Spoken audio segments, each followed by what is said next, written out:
Conservation Commission via Zoom. We ask you to stay muted unless you're recognized to speak, so we don't wind up conflicting with more than one person speaking at a time. So Landis, anything else we need to say? Oh, we'll do a roll call. So start Bailey. Here. Doug. Here. Betsy. Here. Al.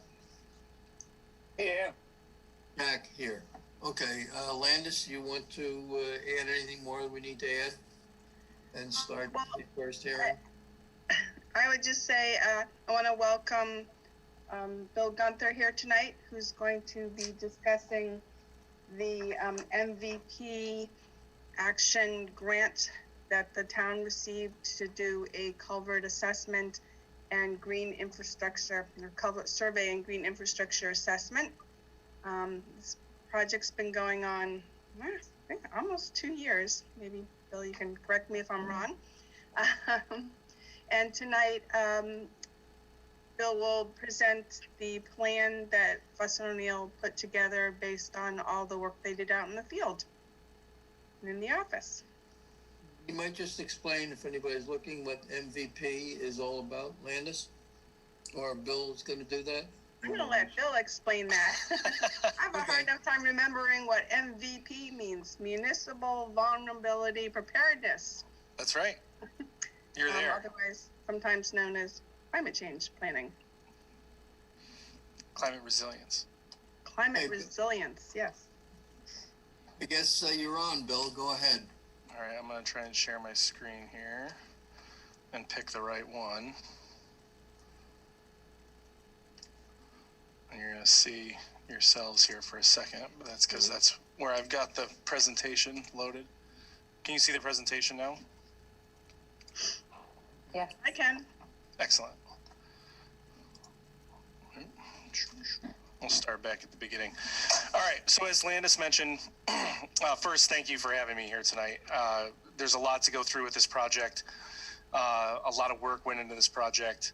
I'm going to try and keep it succinct and give you the gist of what we did for this project, focus on the outcomes. But if you have any questions about the process or the particulars, I'm happy to answer them tonight or even offline, because like I said, there's a lot that went into this project on both the culvert and road stream crossing assessments and the green infrastructure assessments, and it's a lot to go through even in a half an hour. So we're talking about this as an integrated water infrastructure vulnerability assessment and climate resiliency plan for the town of Walpole. Tonight, I'm going to talk to you about MVP, specifically what that program is in Massachusetts, how Walpole fits in into the rubric that the state has for that program. Talk to you about the project steering committee and core team for that program, made up of representatives from different departments in Walpole. Talk about this project's specific goals and tasks. And then talk to you about the two main components of it, the road stream crossing assessment. I'm going to talk a little bit about the assessment process, the analysis that went in, that was involved on sort of the back end of our field assessment and the outcomes of that assessment, and then talk to you about the green infrastructure piece. Similarly, how we assessed opportunities for green infrastructure in Walpole, and what the top priorities in our mind were after doing the field work and conferring with our steering committee, and then give you a little bit of snippet of what the next steps are for this plan moving forward.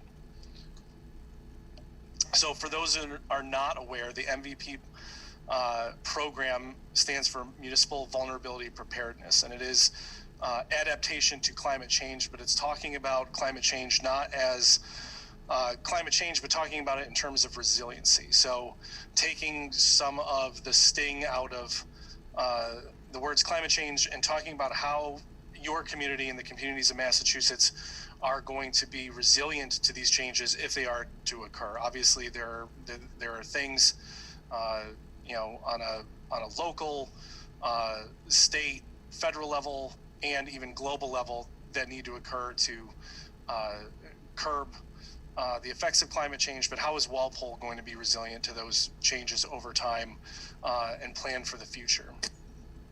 The program has two main parts. There are the planning grants and the action grants. Walpole went through the planning grant process with us, I want to say 3 years ago now. And that process is the foundation of MVP. So it's working with not just community municipal staff, but also the community at large to define and characterize the hazards that Walpole will face moving forward, identify existing and future community vulnerabilities and strengths. So it's not just looking at your vulnerabilities, but also cataloging and identifying the strengths that you have and building on them. Develop a prioritized adaptation plan with action items, prioritize those, conduct community engagement, and then receive your MVP designation. And what that does is lead you into the second phase of the program, which is the action grants, which is what funded the project I'm here to talk to you about tonight. The action grants are there to implement these priority adaptation projects that are identified during your planning grant phase.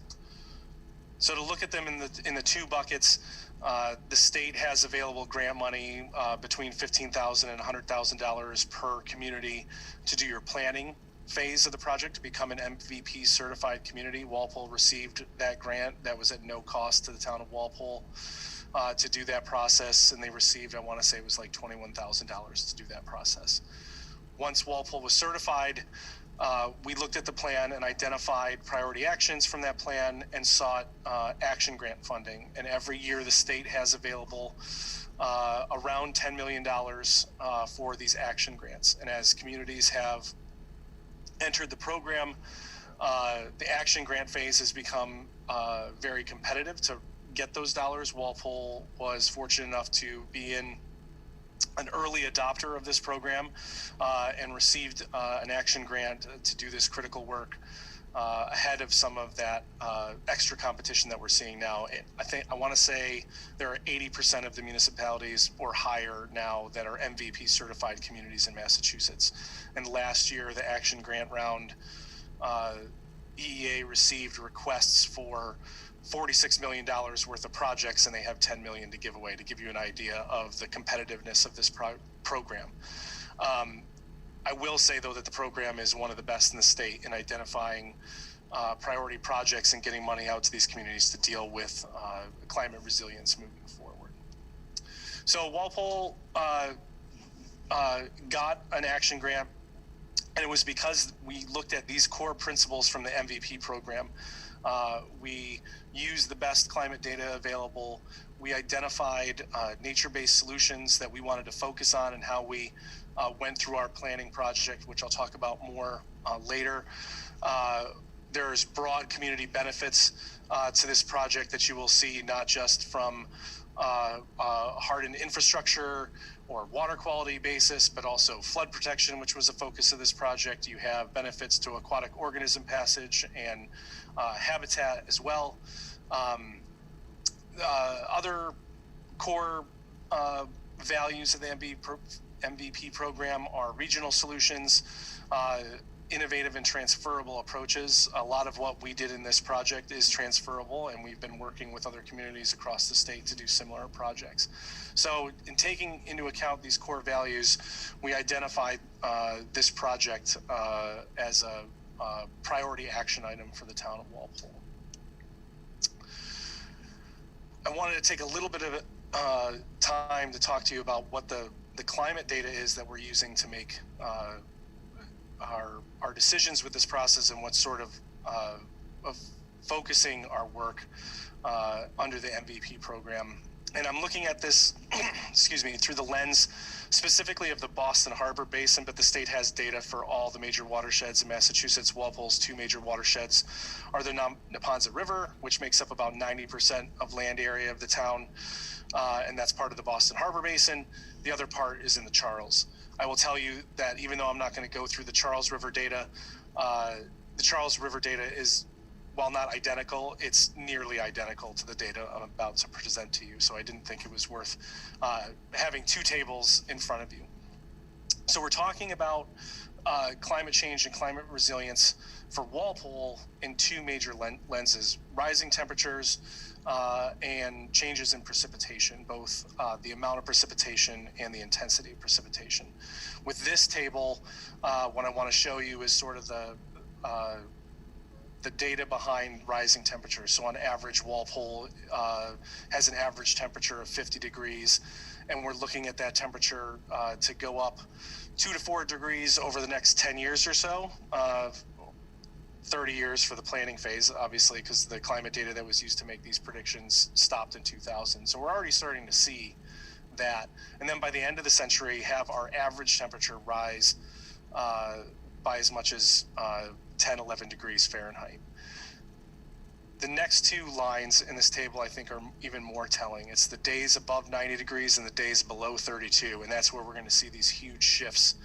And we're already starting to see them. And I think, this winter and last winter specifically, I would point to illustrate some of these changes in the summer. So in terms of annual days with maximum temperature above 90 degrees, on average, Walpole has 8.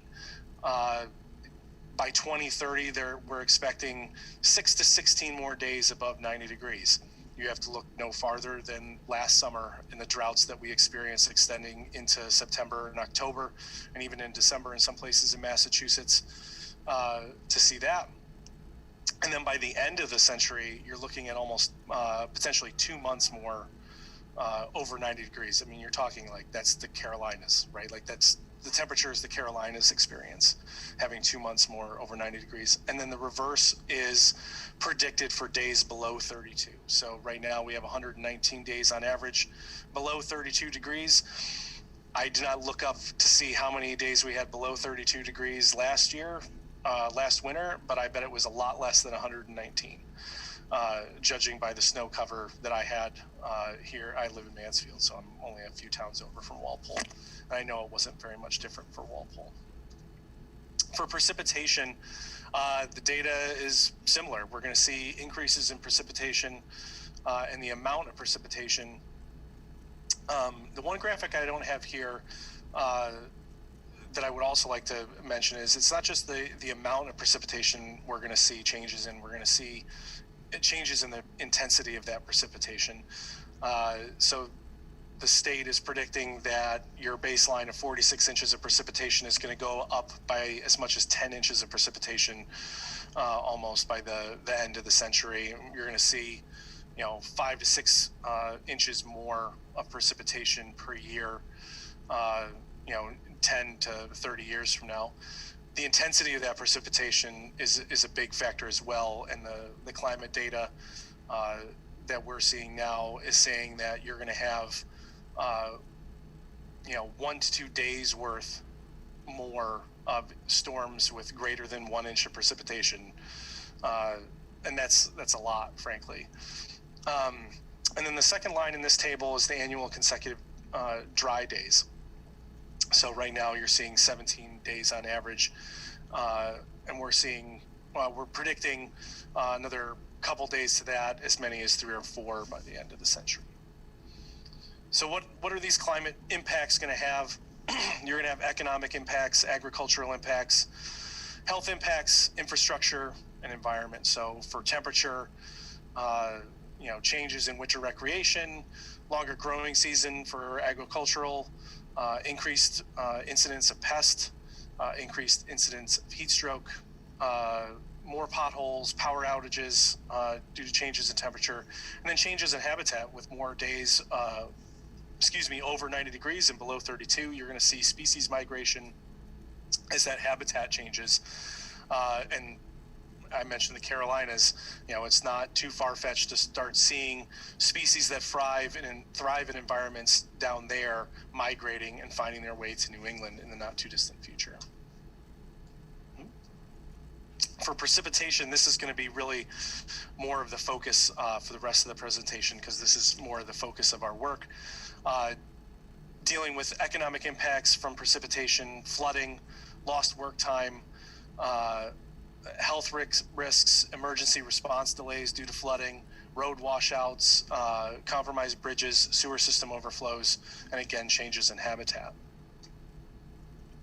And the changes in precipitation and the aspects of flooding is really what Walpole chose through its core team to focus on for this project. So I wanted to take a moment and recognize the core team that is part of the steering committee for this project, but was also instrumental as the core team for Walpole's MVP plan, starting with the town administrator and assistant town administrator, Jim Johnson and Patrick Shield, Landis, Rick Mattson, Carl Baldriff, Andrew Hand, Chris Johnston, and Jim Thomas. And I'd like to particularly single out Carl and Landis, and particularly Landis, who have spent countless hours reviewing documents, meeting with us, talking with us, using their institutional knowledge to help us tailor this plan for the town of Walpole. They probably tell you it was more hours than they probably thought leading into the project, but it really has been hugely important, their input in this project moving forward. I'm going to speed through a couple of the next slides. This slide is just an overview of the company that I work for. It just tells you we work with a lot of clients in Massachusetts on MVP plans and climate resilience in Massachusetts. I won't bore you with those details. I'll highlight myself and one of the main contributors from our organization, Stefan Bengston. Both of us have a natural resources background. We focus on stormwater, watershed management, water quality monitoring. These are not the only two people from my organization that worked on this project. We had engineers, water resources engineers, planners who reviewed and worked on this project as well. So you really benefited from the expertise of a lot of our staff at Fuss and O'Neill. And it's nice to see a few familiar faces, because I used to work for the Neponset River Watershed Association, so I'm familiar with Walpole, and I see a few familiar faces here tonight, and Al and Mr. Bercheski, who's one of my volunteers when I worked at NEPRA. So now we get to the project. So the project, the goals were to reduce flood risk in the town of Walpole, and to do that through two main ways: identify road stream crossings that pose the flood risk to the community, and identify areas where green infrastructure might help alleviate flood risk through infiltration. And then to give support to that, have community engagement through the steering committee, but also through presentations like this one to your committee to get your input and feedback on the plan. So the two main assessments were the road stream crossing assessment and the green infrastructure assessment. I'll focus first on the road stream crossing assessment. We looked at every road stream crossing in Walpole. All told, we inspected 170 road stream crossings. You'll see an N equals 136 on some of the graphics I'm going to show you later. That's because there were really only 136 that were actual crossings. When we did our first assessment, we were really just doing an intersection of digital GIS layers to figure out potentially how many crossings you have. It turns out you have less than we thought in terms of those that would be assessed for flood risk. And how we went about doing that is we wanted to assess these for a multitude of factors, but we're building off of procedures that were partially developed by the North Atlantic Aquatic Connectivity Collaborative, which is a mouthful, also called NAC. So they developed a lot of survey protocols. We took those protocols, we adapted them for our survey, and then we added some that they do not have. So we added components for hydraulic capacity, which is very important. We also looked at emergency response, which is not part of their protocols. And we looked at not only current hydraulic capacity, but future hydraulic capacity using that data that I showed you a little bit ago. And we also looked at geomorphic vulnerability, and all that is a fancy way for saying, you know, how does your road stream crossing work within the natural environment, that crossing? We don't want structures that force water to go in right angles and don't use the general morphology of the stream channel, we want road stream crossings and bridges to work with the natural environment as seamlessly as possible. So to show you some of the data that we compiled, and again, this is in some ways just scratching the surface of all the information that is available. Like I said, we used a lot of different things to evaluate crossings. The compilation of our evaluation can actually be broken down, and the town has all of the data that we use to make our decisions. But I wanted to highlight some of the data here. From a flooding perspective, 36% of the road stream crossings that we assessed in Walpole were hydraulically undersized to pass the 10-year event currently, right now. That number jumps up to above 40% when you take into account climate change, and we did that by increasing the storm event, the 10-year event, by 20% is how we evaluate future conditions, to give you some perspective. 36% may seem like a lot. I will tell you, we've done this in a number of communities now. We've done surveys like this. That's about average. I would say that's no better or worse than other communities, but what it does is it gives the town a focus for how you look to prioritize and replace structures moving forward. A second key component that you're looking at in terms of the overall prioritization of structures is that structural condition. And 29% of your road stream crossings were in critical structural condition, meaning they had key components, deteriorating head walls on either the upstream or downstream side. They had severe blockages that would cause failure.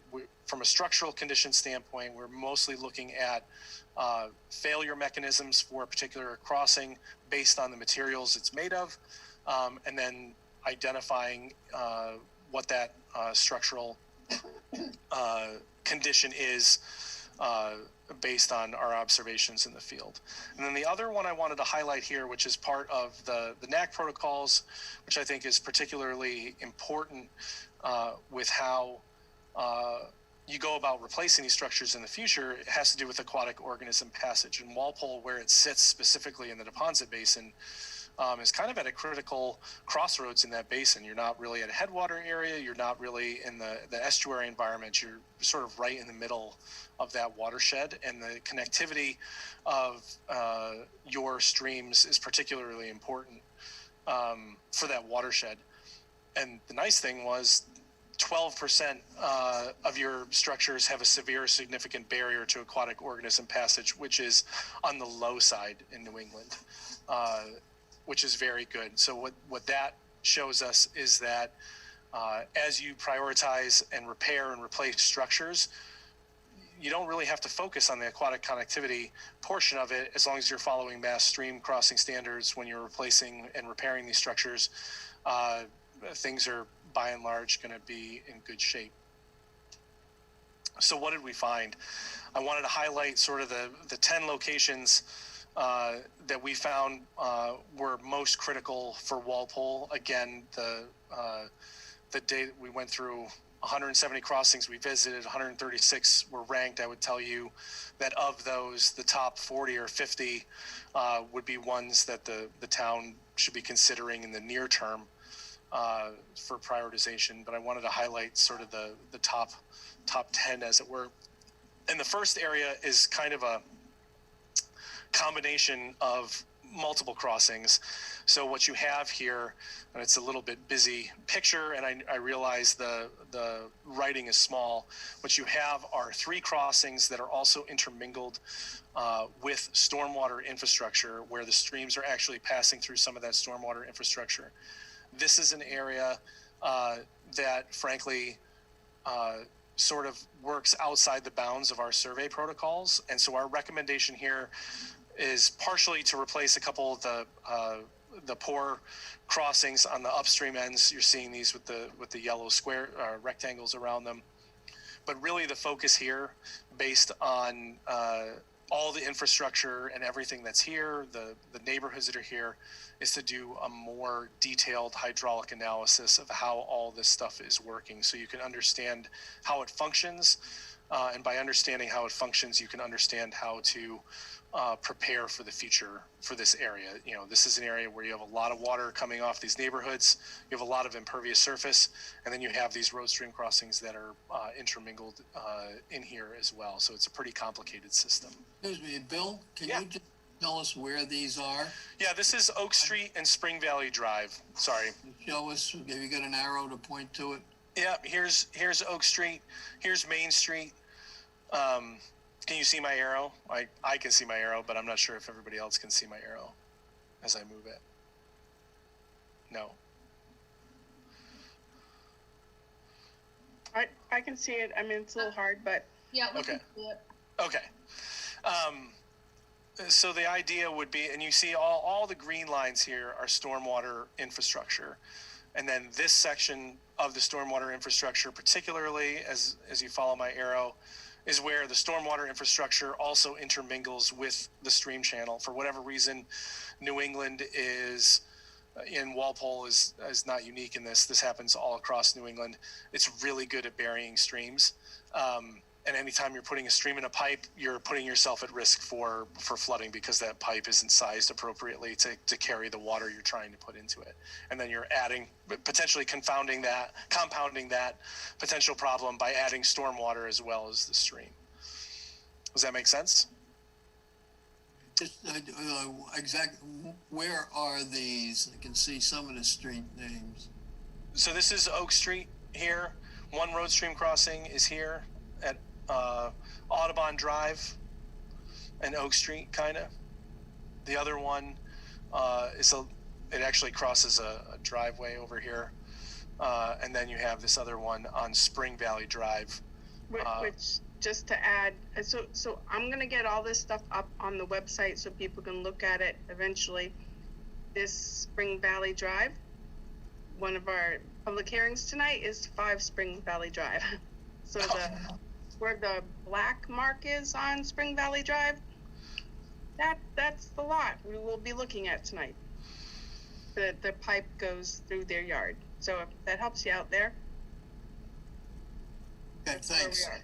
No problem. And I realize it's kind of small, but this is a big system, and a lot of these areas are not extremely simple. They are a bit complicated. So that was one area. Willow Street is another. This is another one where you have road stream crossings that cross 2 different roads, Washington Street and Willow Street. This is the Boyden School, so it should be somewhat familiar to folks. The Boyden School, excellent. It's got green infrastructure already there, which is awesome. But the way this stream comes through here and the crossings that are here potentially present a problem. And particularly for those, these crossings was hydraulic. Oh, I'm looking at Gould Street, sorry. The hydraulic capacity here was low, and you also sort of see here under Willow Street, this crossing is not really aligned with the stream channel, the way it's mapped. So that's also the geomorphic orientation of that crossing. So the recommendation here would be to realign that crossing and replace it with one meeting mass stream crossing standards. So the next one is Gould Street. Here you have 2 crossings, one on Gould Street, one on Smith Avenue. And here, the main problem is these are just not sized appropriately. They don't have the hydraulic capacity to pass even low-level storms. And one of the pieces of evidence, which I know is going to be hard for you to read, is both of these crossings have pretty significant scour pools on the downstream side of the crossing. So imagine you're trying to put a lot of water through a crossing during these large storm events, and what's happening is when that water is coming out the downstream end, it's coming out with such velocity because of the constriction there, because the crossing isn't sized appropriately, that it's actually scouring out the pool on the downstream end. So that's sort of a key indicator that your crossing isn't sized appropriately. Here, the recommendation would be to replace those structures with something that's sized appropriately to pass that 10-year event. The next one is Summer Street, which is down here. But this location is also in some ways linked to the area to the north, which also actually had a high priority crossing. But through conversations with Landis and Carl, this area on Warwick Road and Wall Street, where you have a small stream entering stormwater infrastructure, there's no real occurrence of flooding up there. So even though based on our field assessment, it rose to a high priority, this was an instance where that steering committee was critical in identifying what Walpole's priorities should be, right? This is not a place that is experiencing flooding. So the Summer Street crossing, part of a different portion of the stream channel, is what is highlighted here. And for this one, it's pretty simple. We'd be looking to upgrade that with a appropriately sized crossing here. Again, the hydraulic capacity was the main contributor to its high prioritization in our scoring. The next one is Lewis Avenue, and the next two are sort of linked similarly to the Gould Street culverts. Here is Lewis Avenue. To the west, you see Main Street, and this is along the main stem of the Neponset River.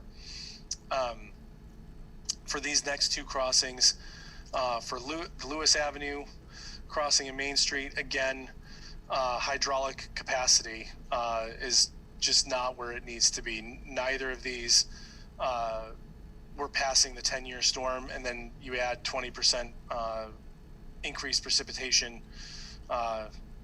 and obviously they fail from a future climate position as well. And so here's the Main Street and Honza. So these are both sort of linked, but they are part of that same system.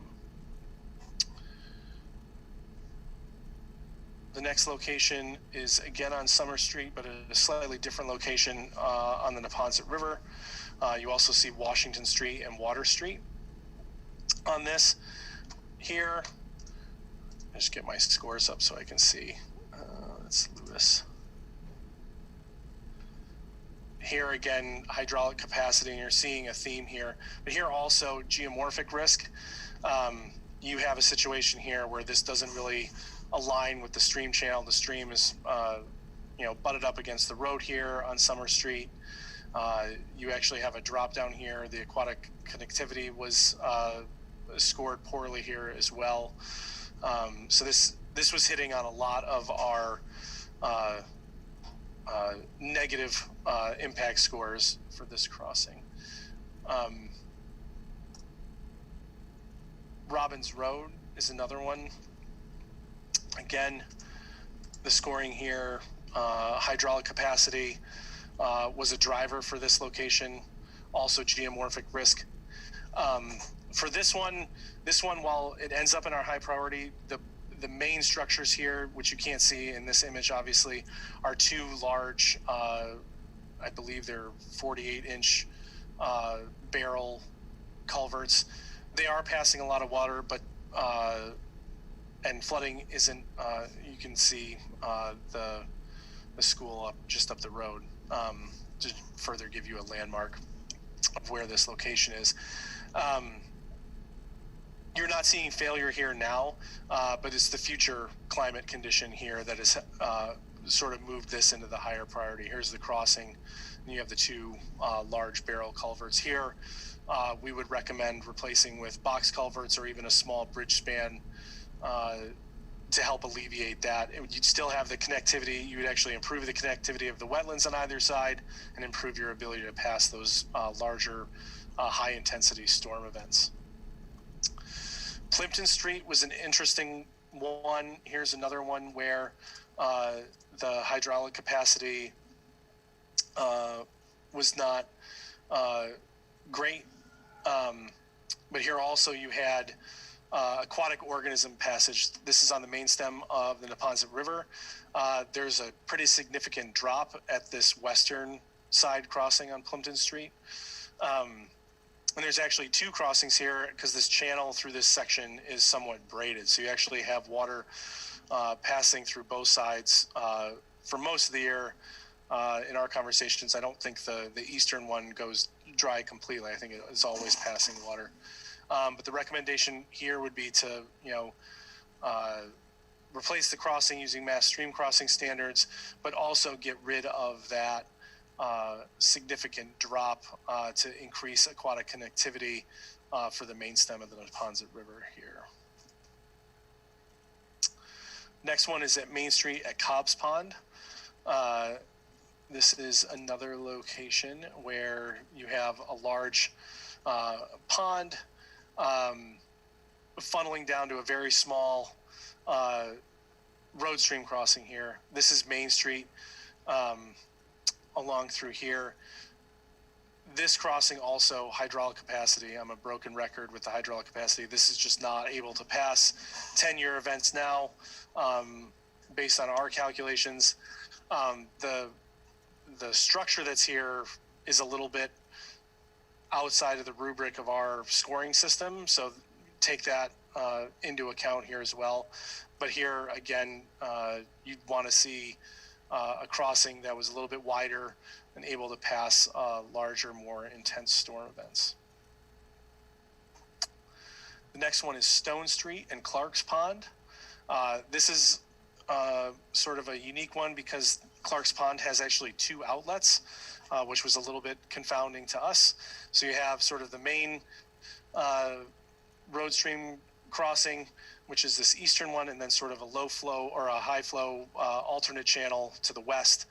At this one, similar to Gould Street, I believe it was, you also have a large scour pool downstream in this, which is showing us that during these larger events, when water is leaving Clark's Pond, it's really being released from Clark's Pond with such velocity that it's scouring out that pool just below that crossing.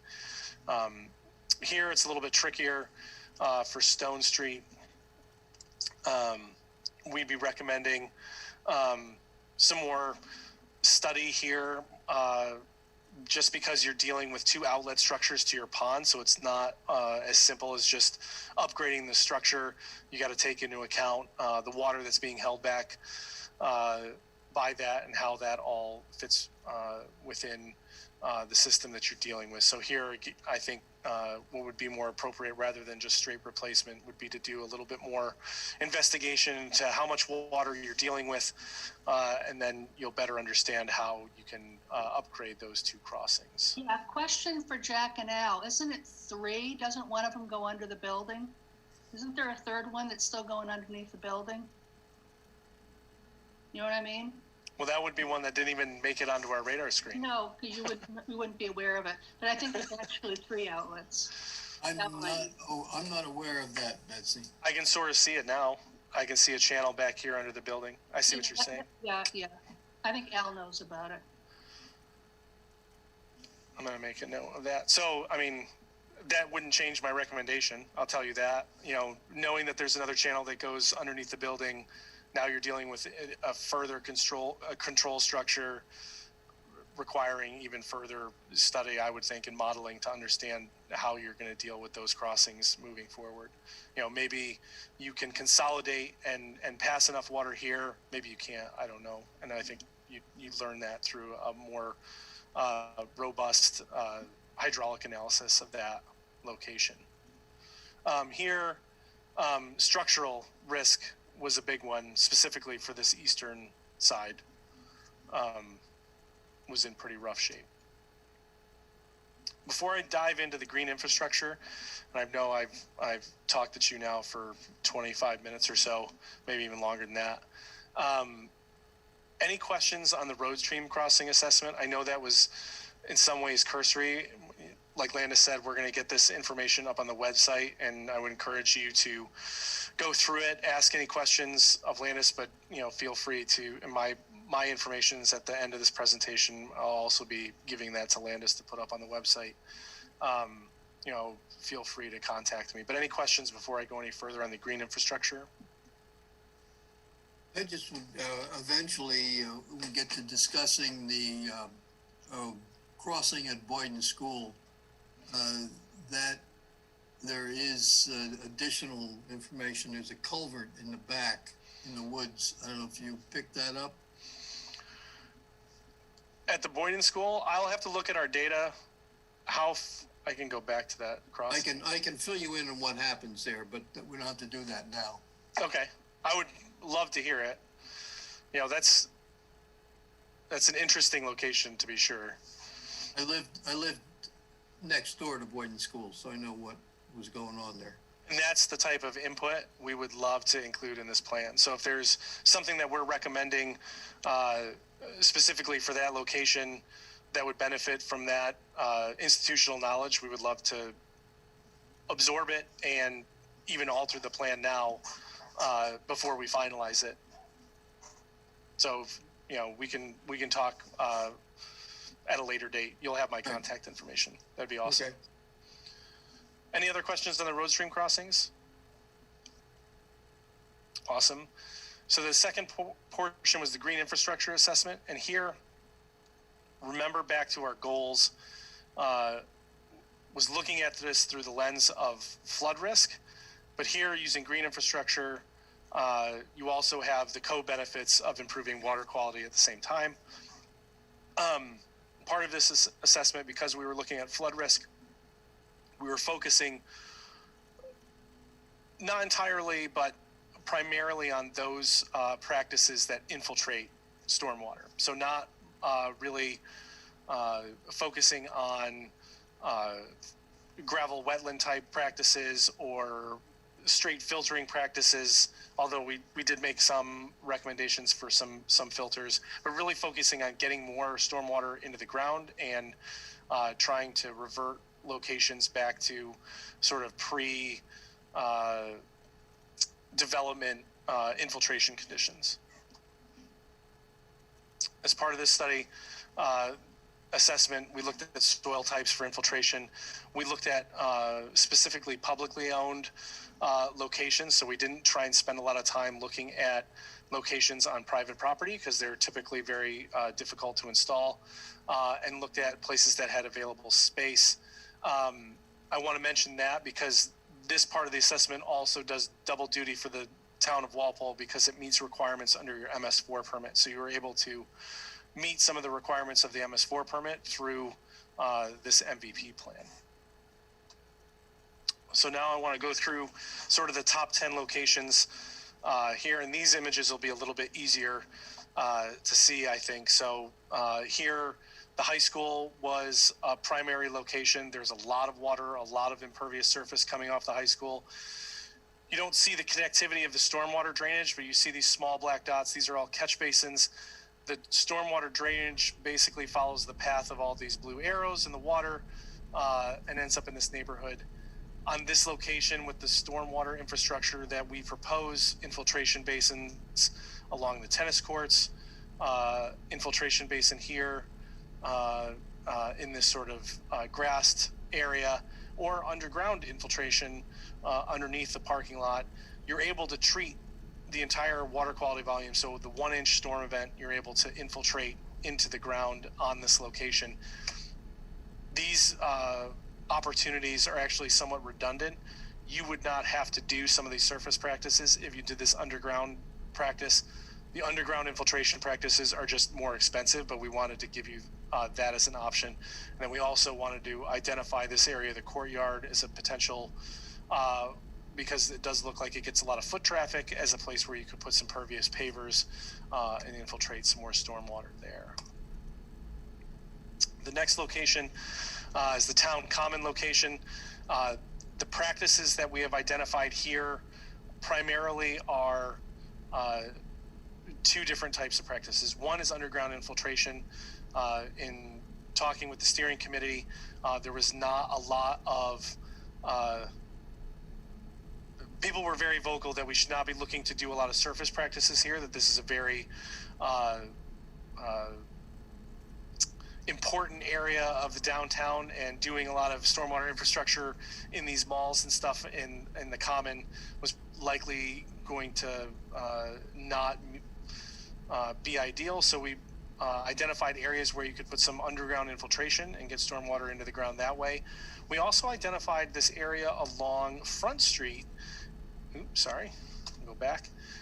Front Street is actually really wide as a one-way street, and that's an area, even with the parking lanes that are there, that you would have the opportunity to either use pervious pavers or just straight pavement removal and improve stormwater quality that way and increase recharge that way.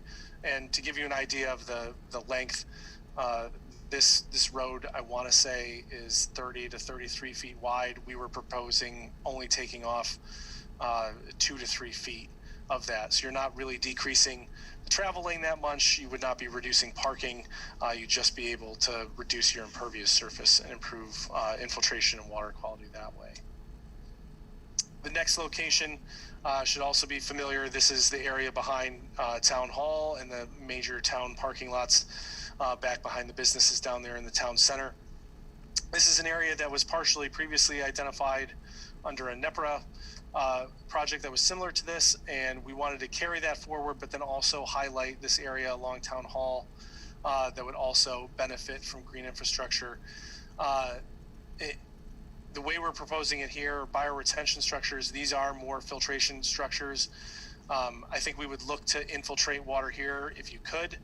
It's made a little bit more complicated just because of the proximity of the stream here. We're not sure how deep the groundwater is, so that's why we propose bioretention, which is more of a filtering practice and typically is underdrained.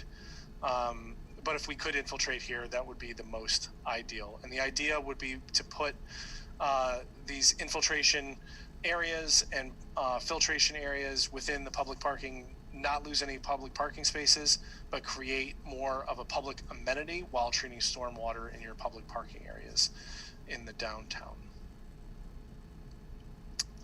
The next location is the old Post Road School.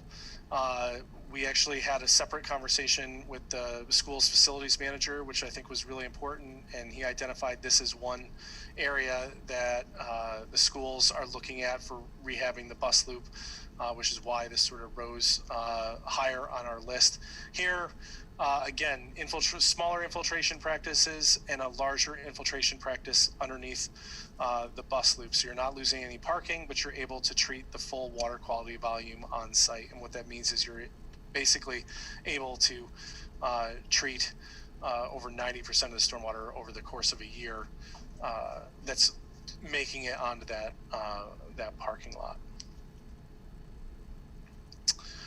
The next is Johnson Middle School. Here, the areas were pretty interesting. You have sort of these impervious areas in front of the school with the municipal parking for teachers and staff. You have these paved courtyard areas surrounding the school, and then you have these impervious areas on the back side of the school, on the western side of the school, with the tennis courts and parking back there. And to give you a frame of reference, the stream is right here. So all the stormwater that's running off this site really is making it to the stream very quickly. It's not given a chance to infiltrate, and it's having negative impacts on the water quality for that stream. You're able, again, to treat the full water quality volume here with an infiltration basin here by the softball field.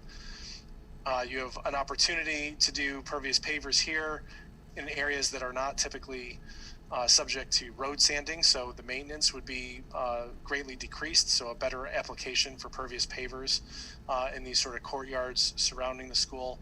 And then by the main lot, another infiltration basin. This infiltration basin, I know it's hard to see on this structure, would be able to treat stormwater not only from the parking lot that the teachers and staff are using, but also treat stormwater from Robbins Road as well. You can see these black squares here. That's the stormwater infrastructure that's running from north to south here to the river. We'd be able to get some of that water in this infiltration basin as well. The next school is the Elm Street School. There are some stormwater features here, but I think there's still opportunity to improve. As you can see, the parking lots here and the impervious surface of not only the school, but the bus loops, again, is pretty significant on the site. And there's opportunities to treat all this water before it makes it down into stormwater infrastructure down on Elm Street to the south and ultimately into Turner Pond. Here again, infiltration basin along the backside of this parking lot. A little bit of underground infiltration here towards the bus loop was really the best we could do over here. We did incorporate some recommendations for tree filters at a couple of specific catch basins just to capture more water on site. Those, they would be part of a, holistic plan for the site. They don't really move the needle in terms of stormwater for this site though, as much as the infiltration basins. And then down here at the lower end, if you're familiar with this location, this hill slopes pretty significantly from up at the school down to Elm Street. But you have some significant space here at Elm Street for an infiltration basin down there. Excuse me. The next location is Ellis Field. There's two sort of areas at Ellis Field. One where you're intercepting runoff from stormwater infrastructure from the town stormwater system over on Hemlock Street and June Street. Is this infiltration basin that we've identified that you could run along the side of the field. This is an infiltration basin that you could design where it wouldn't take any space away from the field. You could design it to have gradual enough slopes so it wouldn't be a safety risk for the soccer fields. And still infiltrate a lot of water. The soils on the site are actually very good. The second recommendation we made is for infiltration practices here at the parking area. The parking area here is in pretty rough shape. This is not the only configuration that you could do for stormwater infrastructure at this parking lot. It's just one option of running sort of a central infiltration practice down the middle of the parking lot. One of the last ones is Jarvis Farm. Here you have stormwater infrastructure that's coming from a couple of roads to the north here, and then ultimately makes it through to Jarvis Farm and the pond here where you can see the swimming area. This is the direction of flow from north to south. And the idea here would be to capture water before it makes it into this pond and basically improve water quality. You'd be able to infiltrate the stormwater, but improve water quality at that swimming beach at Jarvis Farm. And then I think the last one we have here is another simple infiltration practice over the DBW Yard. This is one area that was identified where they have some need there, and we thought that this area at the DBW Yard, you could put something fairly simple. Again, low maintenance. This doesn't need to be a practice that has a lot of ornamental plantings. Very simple. Just allow water to get into it. Allow you for a place to get sediment out of it, and treat some stormwater before it makes it into the river. So now I know I throw a lot at you over the last 45 minutes or so. Just talk quickly about the next steps.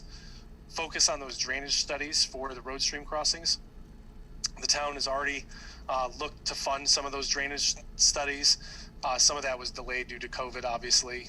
Municipal finances in Walpole and communities across the state and the country obviously had to make choices about what were important priorities. This stuff was sort of put on the back burner, but looking to the future, looking at doing some of those drainage studies, looking at including green infrastructure in planned upgrades. So thinking about those planned upgrades for the schools or maybe the downtown area and incorporating some of these practices as part of those projects. And if the town is going to do that, leverage programs like MVP or BRIC, which is a FEMA program, to get funding to implement some of this stormwater infrastructure or improvements to these road stream crossings, so that the town isn't on the hook for the full financial burden for those projects. That was a lot, and I apologize for going through it so quickly and running through it. I feel like I'm speed talking at times and going through it. My contact information is here. As Landis mentioned, we're going to be getting all this stuff up on the town's website.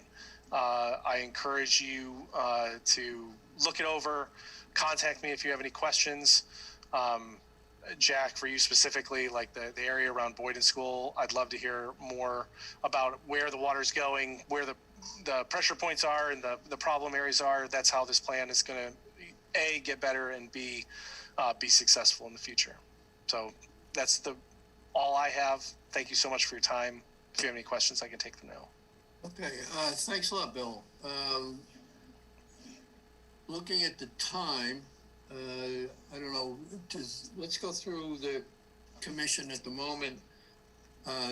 We have any specific questions, or we can write them down and get them to Bill and review them at another time. Bailey? Yes, I'd like to do the second option, get some time with the document and Okay. write down my questions. Thank you.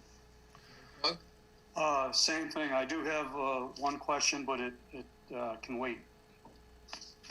Betsy? Yep, no questions at the moment. Al?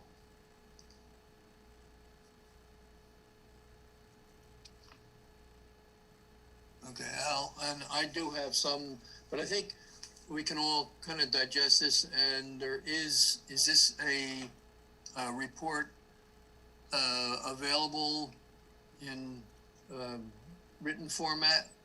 Yes. So there is actually there are 3 reports. There are the 2 memos that are much more detailed in the 2 assessments, and then there's the combination of those that also talks about next steps, funding opportunities, and focal points for the town. If you have questions about either one of the 2 assessments, I would point you to those more specific memos, because you're going to get a lot more information about how we did what we did, how we scored things that may be hard. Those memos are part of the management plan and the appendices, but it's easier to maybe look at those individually. With this grant, are you available for meeting with the commission at a future date? Yes. Okay. I think what we can do is put our questions together, comments, and look that over. We may have some more, and then get you back again for another date. And thank you. I think it's a very good presentation. A lot of information. I know. Thank you. Landis, you want to add anything? No, I would just say I did try and get it up on the website. It was too large, so I couldn't get it there, but we'll figure out how to do it. In the meantime, I do have all the information on my computer and can help anyone who wants to look at it or has questions. Yeah, it was a graphically heavy document. You have, in that document, in the appendices, you have not only the narrative of what we did, but you also have all of our field data, like all of our field data sheets was also delivered to the town. So it was, I think it was over 100 megabytes. Is that what it was, Landis? Yeah, it was over 100. Yep. So I'm going to work with Landis to trim that down and get you guys the stuff you would need to review. And then if you need to dig deeper into the appendices and some of that other stuff, we'll get you that as well. Good. Thanks again, Okay, Bill. great. And I just wanted to thank Carolyn for also coming and listening to the presentation, spending her evening with us. And if there's anyone else in the audience, if you have questions about this document, the Conservation Commission hearing as well as this presentation tonight is recorded on Walpole Media on demand. So it will be available on Walpole Media on demand. So, and I will see if I can get a link to it to our website or something like that. If you want to look at it or pass it on to the information to anyone else. But if you have any questions of what was presented tonight, please email me at lhershey@walpole-ma.gov or Bill. Yeah, you can reach out to me too. Obviously, his information is right there. Okay, thanks a lot. Thank you so much. Have a great night. Thank you, Bill. Thanks. Thank you. I'm going to take about a 3-minute break, if that's okay. So I'll be right back. Anybody else? Go ahead.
Town of Walpole notice of intent, Conservation Commission public hearing, according to Massachusetts General Laws, Chapter 131, Section 40, the Wetlands Protection Act.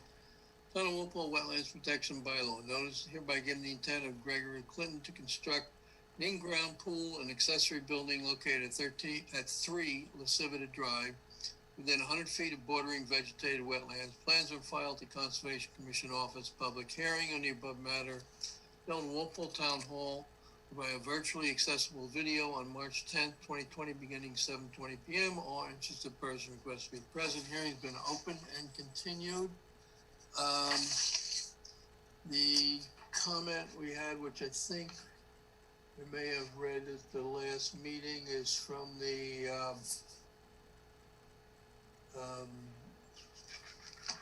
building inspector, deputy building inspector, regarding the height of the building, and I think that was addressed at the last meeting. So, representing the applicant. It'd be me, Drew Houghton, with Legacy Engineering. Okay, hi. Go ahead. I think we were waiting for the DEP number, which we got. Is that right, Landis? Yes. Yes, we were waiting for the DEP number. We have that 315-1245.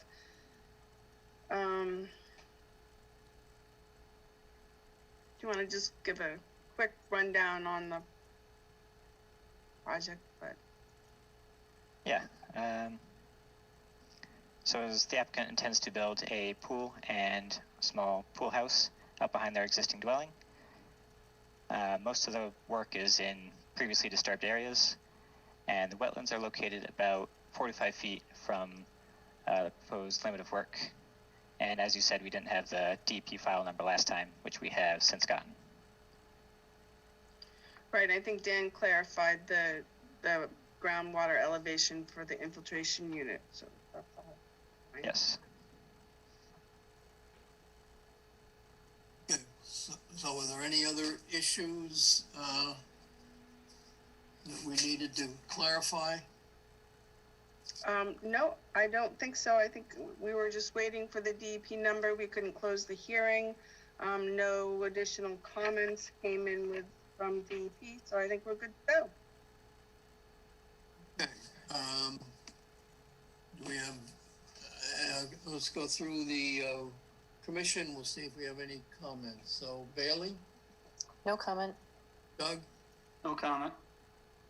Betsy, No comment. Al, No comment. Jack, I don't have any comments. So, and Landis, was there anything more? Nope, all set to close. Okay, someone make a motion to close the hearing? I'll move to close it. We have a second. I'll second it. Okay, Doug, Betsy and Doug, thank you. All in favor, Bailey, Aye. Doug, Aye. Betsy, Aye. Al, Aye. Jack, aye. Okay, hearing's closed. The order conditions, Landis has made us some notes in a report. Anybody have anything else to add to those noted? And is there anybody in the audience has any questions or comments they want to make at this time? Don't hear anybody. Okay. So we'll make a motion for the order as noted. I'll move it. We have a second. I'll second it. Doug, okay, thank you. All in favor, Bailey, Aye. Doug, Aye. Betsy, Aye. Al, Aye. Jack, aye. Okay, thank you. All right. And we'll get that order out to you shortly. Thank you very much. Thank you all for your time. Okay, you. thank you. Let's see. Next item on the agenda, the stormwater and erosion control regulations, wetland bylaw. This is a continuing hearing. Landis, do you have the article to read in?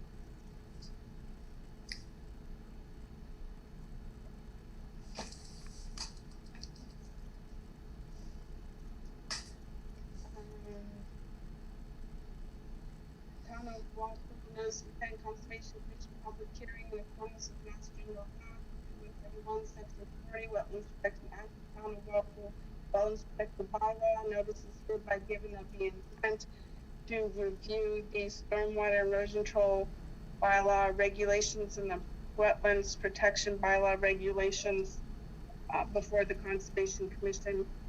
The public hearing on the above matter will be held via Zoom video accessible meeting, and it was continued to tonight. Okay, you have some comments you want to make, Landis? Yep, so I'm still in the process of reviewing some changes that I can bring forward to you. So with the sort of template that was given to us, I was going to review the off-site compliance section, which I'm not really a fan of, so I would make recommendations not to do that and I'll let you know. And then the fast track permit, I think the recommendations from the template was to make it much more detailed and to have a fee and plans and everything. But I think the intent of the bylaw when we drafted it was for it to be a easier way to do smaller projects.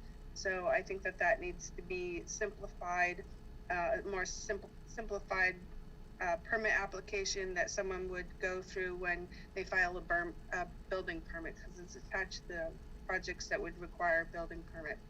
So I'm going to review it and make recommendations going in that direction.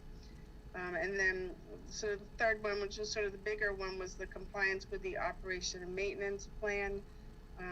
So we need to determine the best way to handle that right now with operation and maintenance. They're required to follow them. People are supposed to, follow through with cleaning out catch basins and storm scepters and basins. And then they're supposed to report back to the Conservation Commission and engineering usually that they've completed it. But we've never really had any way to make sure that they do that and keep track of how they're doing it and when they're doing it. And the MS4 permit requires you to do that. So I think maybe doing some kind of certification, which was one of the choices. Another choice was that the town acquire all the BMPs, which I don't think the town really would like to do. There's other more complicated ways. So I think I would make recommendations regarding the certification. So to make it somehow like you're getting your dog license every year. You know, everyone knows they have to get their dog license every year. Well, everyone that has a stormwater BMP in their backyard has to get a certification every year. So we have to figure out the best way to do that. Also be in compliance with our MS4 permit. So those are still being worked on. Yes, Jack? Okay. Anything else, Landis? That is it. So I will get my recommendations to you. Probably not until the April 28th meeting. So I'll get those recommendations prior to the April 28th meeting so that we can have a better discussion of them. Good. Bailey, any comments? No comments. Doug? You know what, I think I had some minor comments that I forwarded to Landis some time ago, but nothing significant. Betsy? No comments right now. I thought Al? those comments the last time were great. That was good reading, Doug. Thanks. Al? No, I don't have anything at this point. Okay. No, I think that's a good idea, Landis. You get that together, and if anybody else has anything else, just send it into Landis and incorporate it, or we can discuss it on the 28th. So we should continue this until April 28th. Do we have anything on our April 28th meeting at this point? I don't think so, no. Yeah, Valerie's shaking her head no. So. No. Yeah. Okay, shake it again, Valerie. That's good, I got it. Okay. So 7 o'clock, April 28th. We'll continue this. Someone make that a motion? I'll move it. Betsy, we have a second. I'll second it. That was Doug. Okay, all in favor. Bailey? Aye. Doug? Aye. Betsy? Aye. Al? Aye. Jack? Aye. Okay.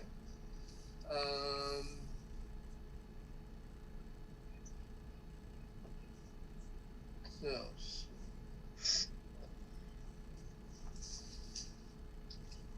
we next hearing's at 8:30. So right now we have minutes from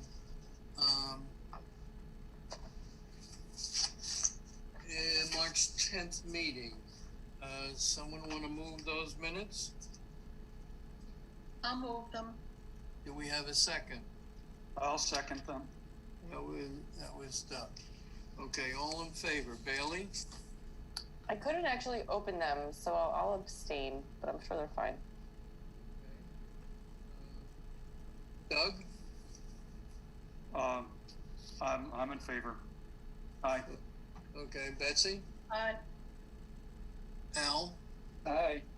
Jack, aye.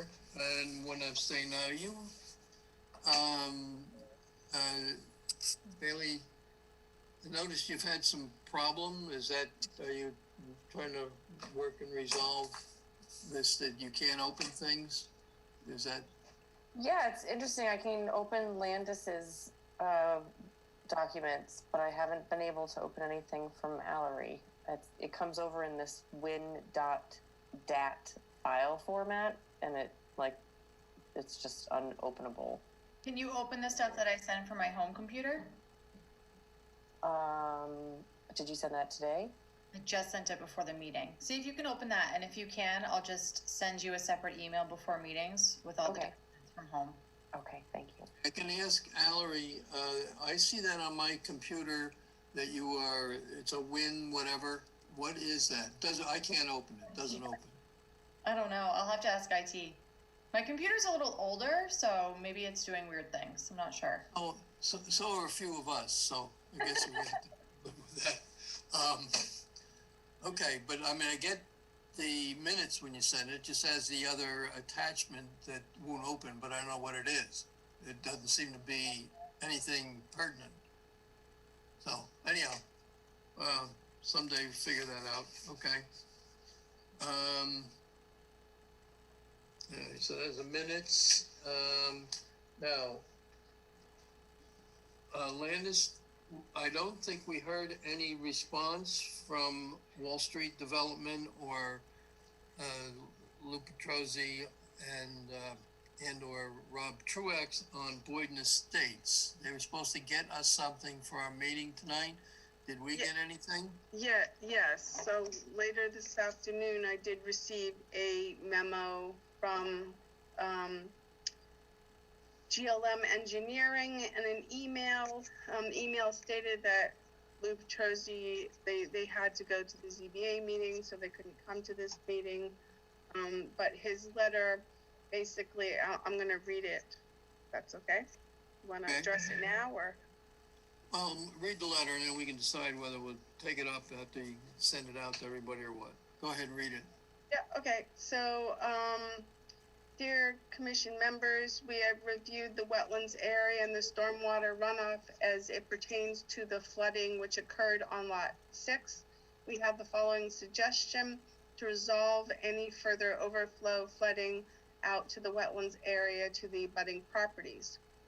There currently exists a retaining wall that coincides with the 25-foot no alteration buffer zone on lot 6.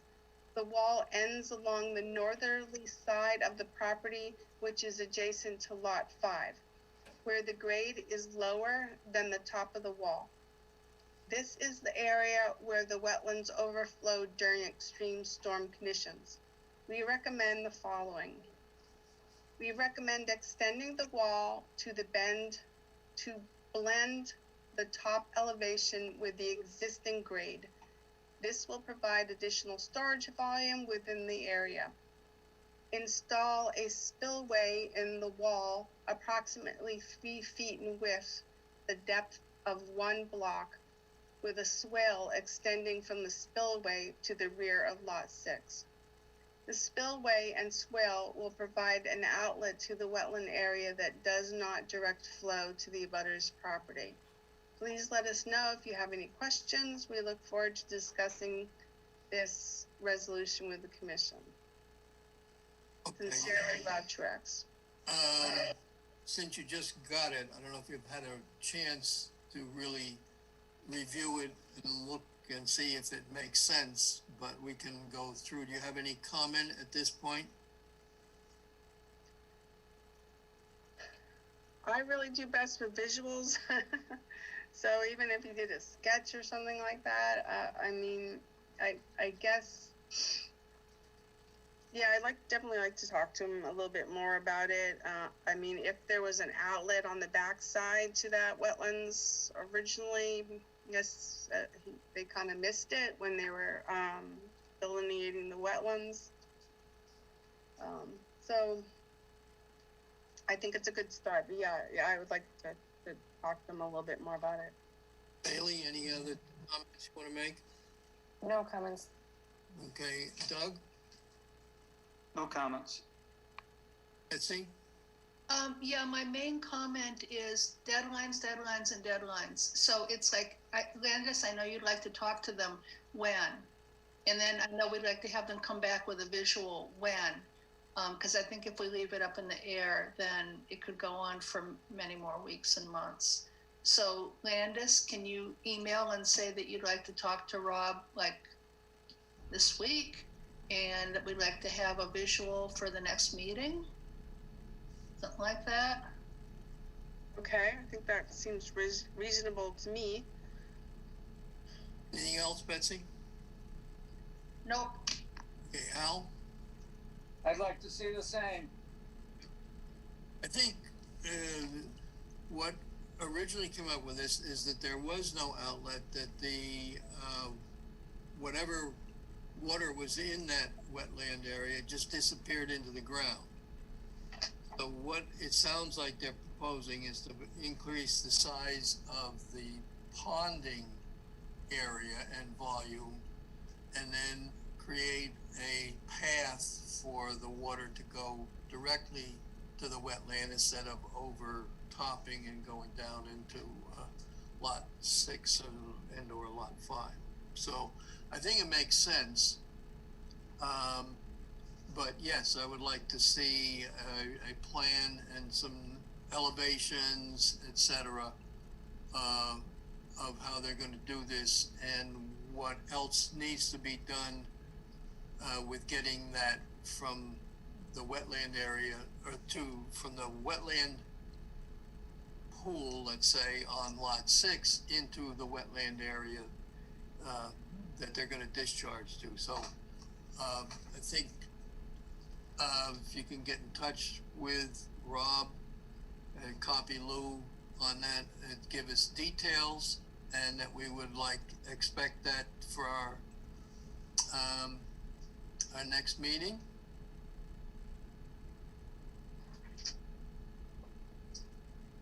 As Lannis is looking up something, so we'll wait till she gets back.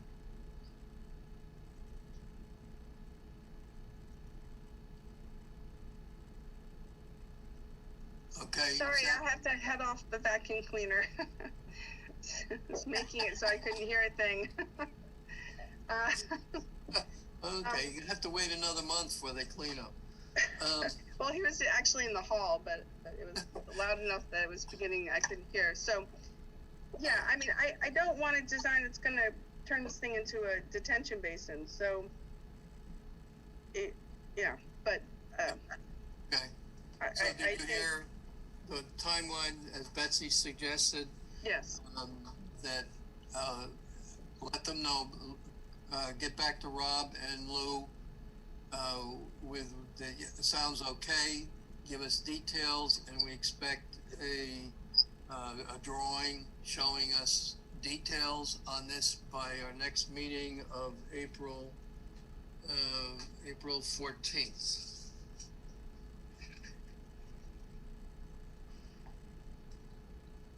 Okay. Okay. Yep.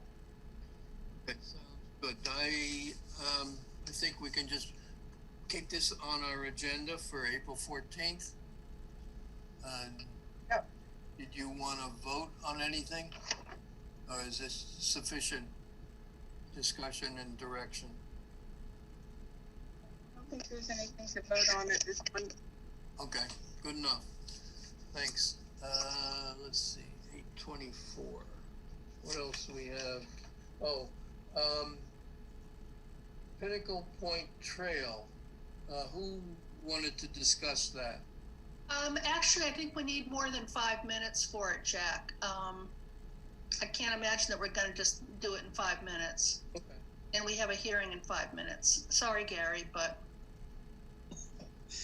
I just spent the last 5 minutes trying to reestablish my Zoom connection. I don't know what happened. Oh, okay, well, So at least I was able to get here for a couple of minutes. is there another enforcement thing we can do? Well, I can let everyone know that Dean Bebis, Bebis, has been appointed to the Conservation Commission as of March 23rd. So I have not talked to him yet, but we will have a new member. Okay. Remind him when you hear from him that he needs to get sworn in. And what's Right, his name? so he got a letter from the clerk's office. Okay. Dean Bebis. Okay. Any? Welcome, Dean, whenever you tune in.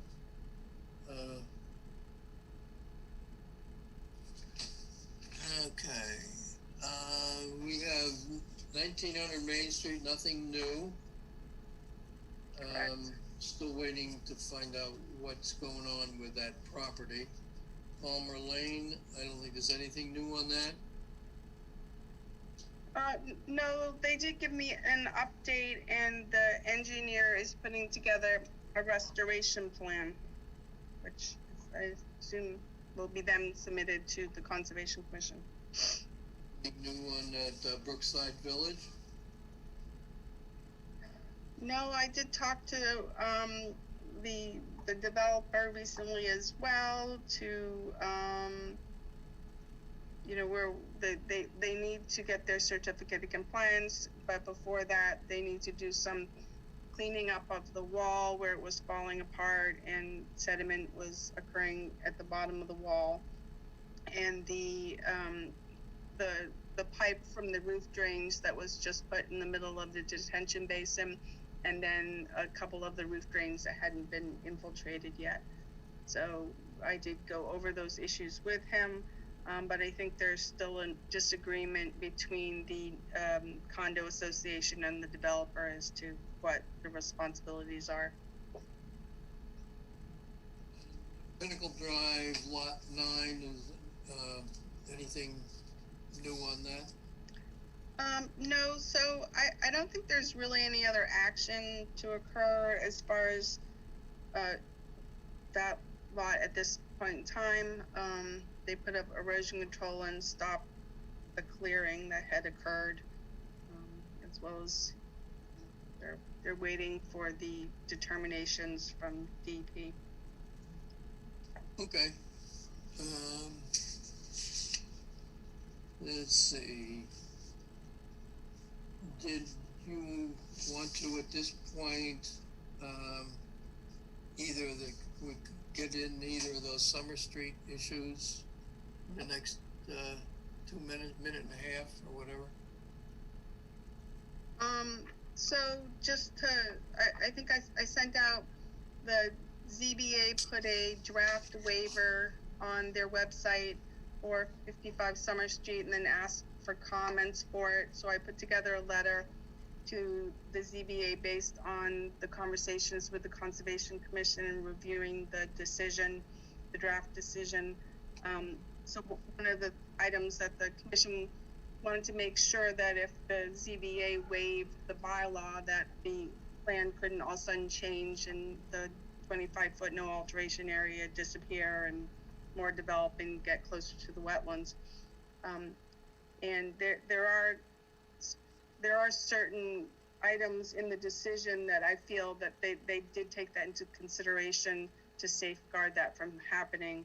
The decision is based on the January 27th plan, which does have the 25-foot no alteration area on it. So if they were to change that, they'd have to go back to the ZBA and say why, and there would be additional review, and so I think it seems like we're the commission is safe on that, is that as far as the bylaw 25-foot no alteration area, that they can't just make it go away based on I have a question then. Betsy? So then why request the waiver?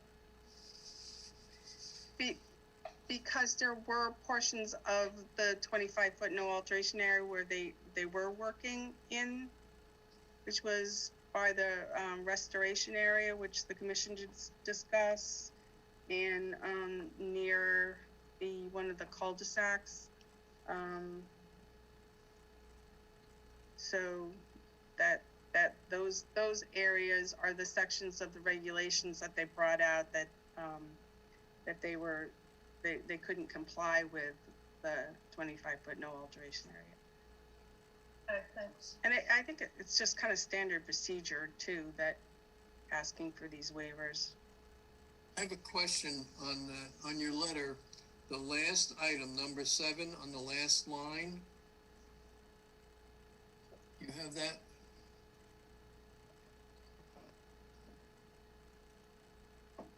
I did.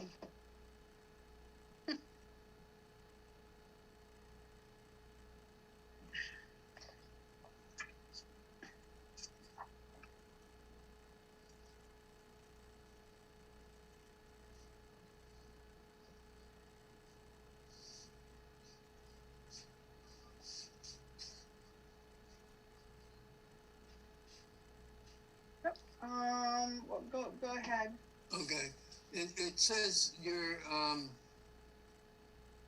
the last item, number 7, the applicant agreed, Conservation Commission is prohibiting the use of non-organic fertilizers or the use of chemical pesticides outside areas within 100 feet of the wetland protected areas. I believe they have notes somewhere on the plans. Now, this is the sentence. The commission would want this lost if SOC is issued. I think that the word lost should be maybe something else. Want this left, maybe? Gotcha.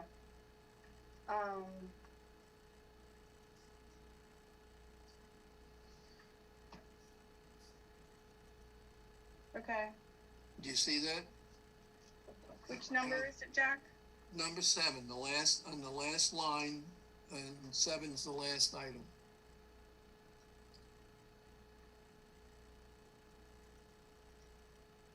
Oh yeah, it should say the commission wouldn't want this last. I can revise that. Just to correct it. So okay, Yeah. that should be or not want this lost. Okay. Right. Okay. Now, the other question I have, and this may have been on there, did they have the access trail included in the ZBA permit to get to the existing trail?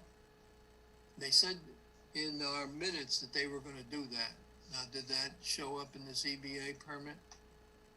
Because that was the question. Their response was, put it in the ZBA permit that you want the access to from the roadway to the existing trail. No, I don't think it was in the decision, but I'll double check that. In our minutes of March 10th, that was the applicant's response, that they suggested to put it in the ZBA permit. Yeah, I remember that. So we need to clarify that, if it is, if that actually wound up in the permit. Didn't I address that?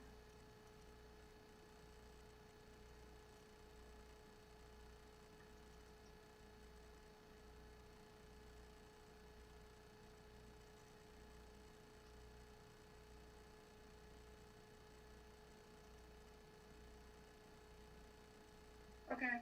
Okay.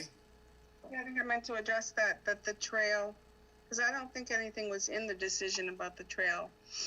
That my point is that that's how the applicant said to include Yeah, I it. know.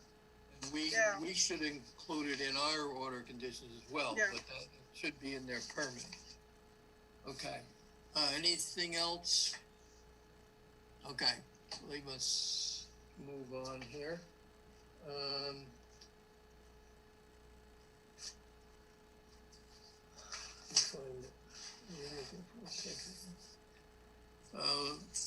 Town of Walpole notice of intent, Conservation Commission, public hearing. In accordance with Massachusetts General Laws, Chapter 131, Section 40 of the Wetlands Protection Act, Town of Walpole Protection Bylaw, notice of given the intent of Tim and Amy Katahijian to construct an addition to a single-family dwelling at 5 Spring Valley Drive. Addition is proposed within 100 feet of bordering vegetated wetlands. Plans are on file with the Conservation Commission office. Public hearing on the above matter will be held at Walpole Town Hall or via virtually accessible video on March 24th, 2021, beginning at 8:30 p.m. All interested persons requested to be present. And representing the applicant, we have somebody. I have some things to read into the record for that project, and so while they're waiting, I'll do that. This is from the building department. The project of 5 Spring Valley Road meet all zoning requirements. So that's that.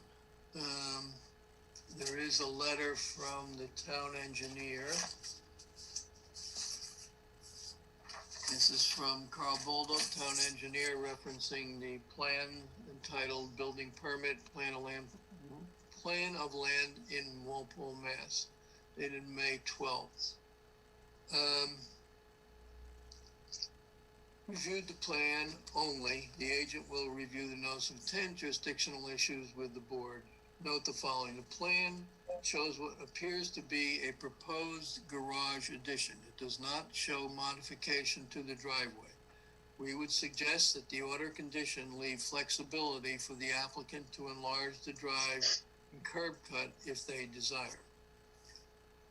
We have no records for the sewer service for this residence. However, if it comes out the addition side or rear of the house, it will need to be relocated.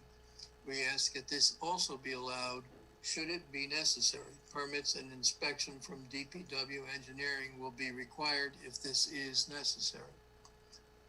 All material excavated for the foundation and not required for backfill and positive drainage away from the foundation should be removed from the site. Erosion and sediment control is not shown, but should be provided approximately from the concrete pad to the shed. It's from the town engineer. Who is representing the applicant? We are. Yep. Tim and Amy Khadijan. Okay. Sorry how I pronounce your name. No, that's all right. So have you seen this letter? I haven't seen that letter, but I have talked to Landis about that, and we can have those issues revised on the plot plan. Go ahead. You want to tell us what you want to do? Yeah, we want to put on an addition onto our house. It will be a full basement and foundation, and a first floor and a second floor. We're expanding the kitchen, adding a living room, a mud room, and upstairs a master and another bedroom because we've outgrown it with our 3 children. Did you have a plan? We do. Tim will show it. I'm gonna share. Yes, please. Do you want the plot plans or do you want the full building plans? The building plan that shows the wetlands to the rear.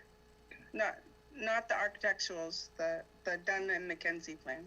Okay.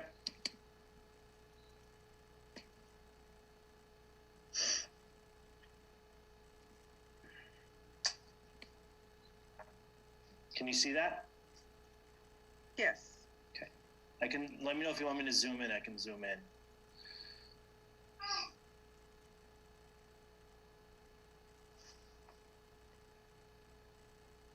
You have an arrow there. Show us what you're planning, what's existing and what you're planning to do. So here's the existing. This is our existing house. And then here's the addition outlined in red.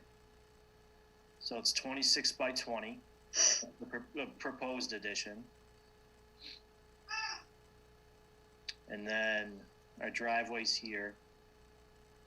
And then the easement that goes from front to back runs parallel to our driveway. So it goes, I think it's right here.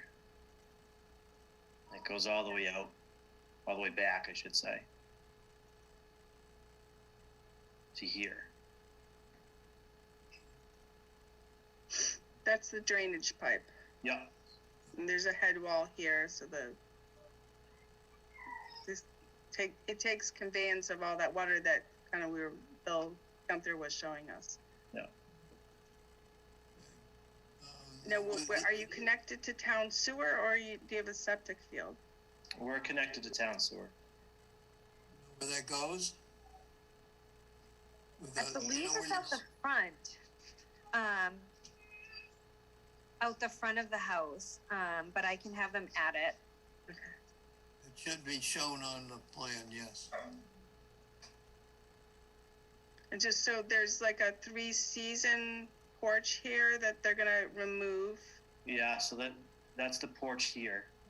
This dotted line. And a portion of the driveway you're gonna remove, and the stairs. Yeah, all right here. Yeah. And So it's not a garage, it's just an addition. Yeah, full foundation, first floor and second floor. So you would just keep the rest of the driveway as is? I think the driveway, we planned on making it bigger out until the left here. Tim, if you can point. Say that again, sorry. Well, I think we're planning to make the driveway wider towards the left of the current driveway. So it'll be a double car driveway. So like closer to the drainage pipe. Yes. Yeah. You're gonna make the driveway from the street all the way in wider. Yes. All right, you're gonna revise your plan. We're gonna see the sewer line. You need to show that driveway widening also while you're doing it. Okay. So sewer and driveway.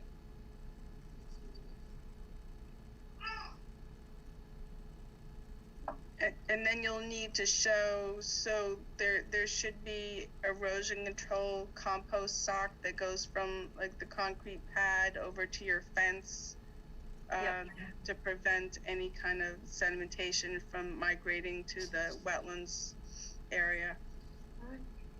Mm-hmm. And then I was suggesting a construction, the orange construction fence kind of along the drainage pipe, just so that it's not driven over by heavy equipment. It's actually, yeah, we can have a portion of it marked. Half of it goes onto the other side of the fence that's there. Okay. So the fence is going to stay up? The fence is going to stay. They have enough room with the fence there? They have told me they will, so I hope so. Yeah, otherwise you'll be buying a new fence. Yeah.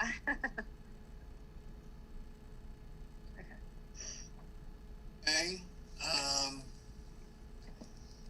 So Landis, anything more? No, so in the conditions, I just wanted to make sure the drainage pipe wasn't damaged, so it should be marked out and so that it's not driven over by heavy equipment.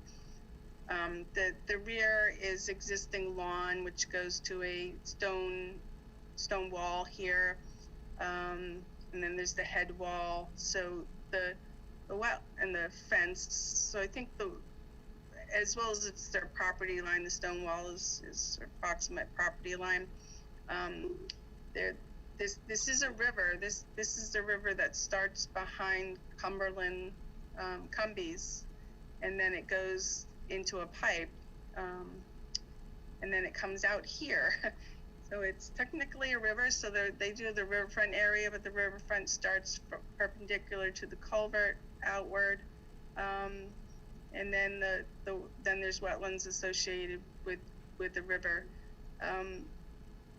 Even though the 25-foot no alteration buffer is drawn here the way it is on this plan, There's really not a buffer to the culvert. I don't think, so I didn't see any, I wasn't recommending blacks just because it seemed to already be a pretty good boundary with the stone wall there. And there, it's already existing lawn area that's probably been there forever. So I didn't really necessarily see a need for plaques. That was pretty much my comments. I guess just the material, whatever material should be stockpiled to the front of the house rather than the rear of the house.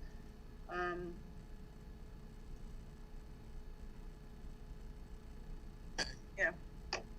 So we want to have that orange construction fence then put up so the construction activity is kept away from that pipe. Is that what you have in mind?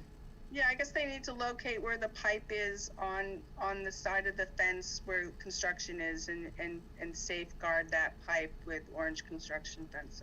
It's not. So there's a visual barrier. Okay. All right. Bailey, any other comments or questions? No, not at this time. Thank you. Doug? There's a new foundation going in under this addition, so excavated materials from that would be removed from site. Yes. Yep. Else, Doug? That's it. Okay. Betsy? No comment. Al? I've got a couple of things. First thing is that on the paperwork and the forms,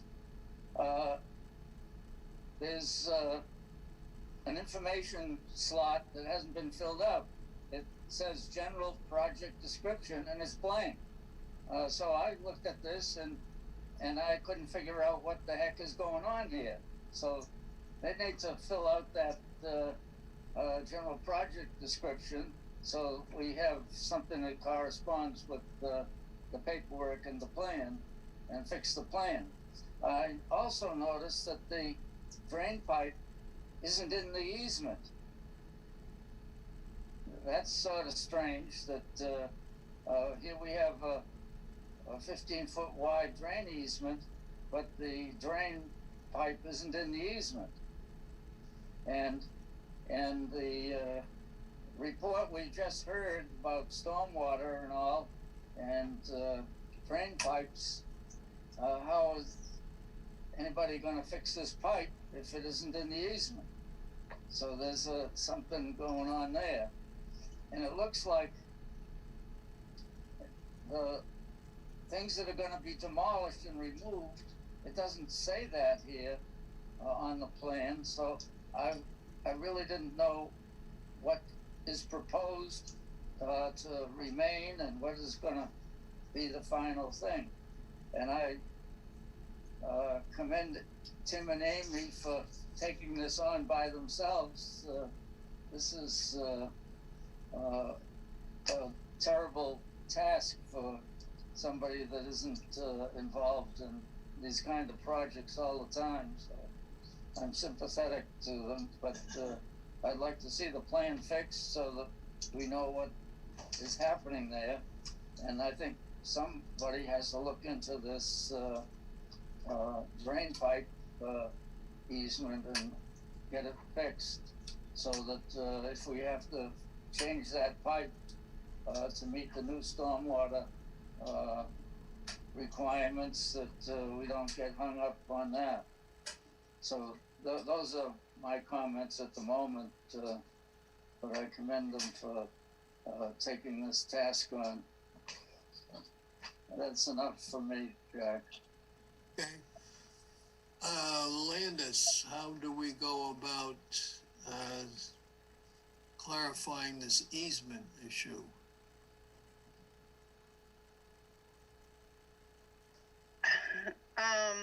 Well, it doesn't surprise me the pipe's not in the easement. I think I've seen that pretty often.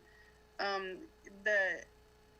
mean, I guess the assumption is this plan was drawn by an engineer that they located this drainage manhole, and then drew a straight line from the manhole to the pipe, because it wouldn't have gone, I mean, I don't see why it would have gone from the manhole, you know, off into the easement and then to the head wall. So,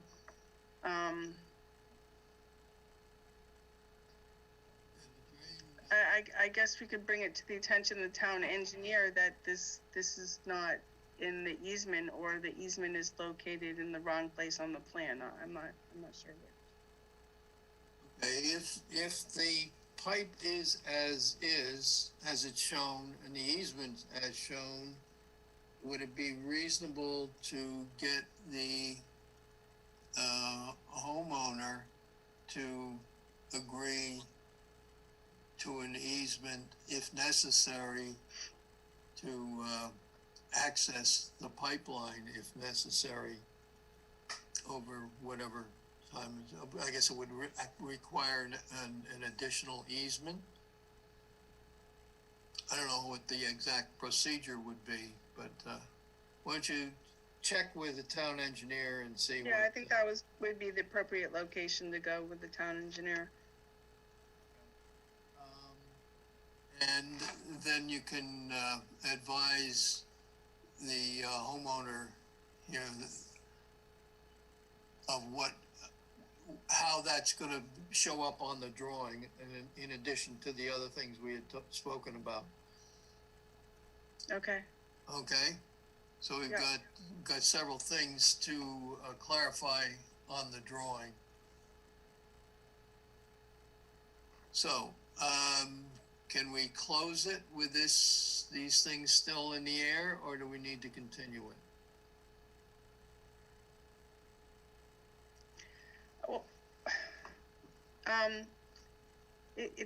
it's up, obviously it's up to the commission, but I think that probably the proposal will be the same, and one of my conditions was to locate the drainage easement and put the construction fence to safeguard it from being driven over. So they have to do that as well. So I think there's enough information there to close the hearing, issue decision, and the applicant would have to revise the plan and bring it to my office before they get the order of conditions to move forward with the project. I guess one way to resolve the easement issue is that if there was a necessity to get to that pipe and change it in some way, that it then be put within the easement. It would require a bend to get back to if they wanted to use the same outlet structure, but that's a possibility. A suggestion when you discuss this with the town engineer, if it would ever have to be done. It's interesting because there's all sorts of drainage. There's the drainage, 15-foot wide drainage easement on that side. There's a 20-foot wide drainage easement on the other side. I'm not sure what that's for. And to the rear, there's a 20-foot wide drainage easement.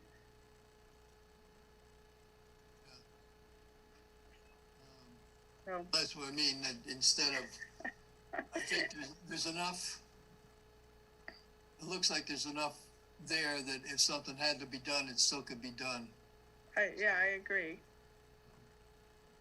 Okay, someone make a motion to close the hearing, subject to the comments made. I'll close it. I'll move. We have a second. I'll second it. That was Doug. Okay. Bailey? Aye. Doug? Aye. Betsy? Aye. Al? Aye. Jack? Aye. And I should ask anybody in the audience have any comments or questions? Please address yourself. Identify yourself for the record. Okay, hearing none. we'll make a motion to, for the order as noted. Someone move that. I'll move it. Second, I'll second it. that was Doug. Okay, all in favor, Bailey, Aye.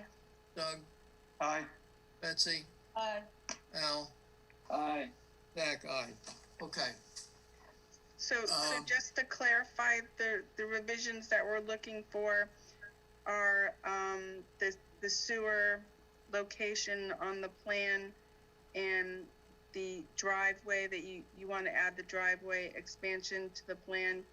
And just to verify that this is the manhole where the pipe goes to the head wall, and, the drainage easement, that those are correct locations, from this plan. and the dotted line shown there is to be removed, items to be removed. That should be shown on the plan. Right, yeah, just the wording demo, And, or to be removed. yeah, do we need the water line shown on the plan along with the sewer line? See, there's a water shut off there. There's water shut off. It's not in the path of the construction. I mean, if it's easy enough to put the water line in, why don't they put the water line on? Yeah, I think they probably know where it comes into the house and from that. So, and same with the sewer line. Might as well show it. You're gonna make these changes, just so we know it's not in the, construction area. And then the erosion control also needs to be shown on the plan. Okay, anything else, was there? The removal of excavated materials? Well, that would be in the conditions. Okay. Yeah. Yeah.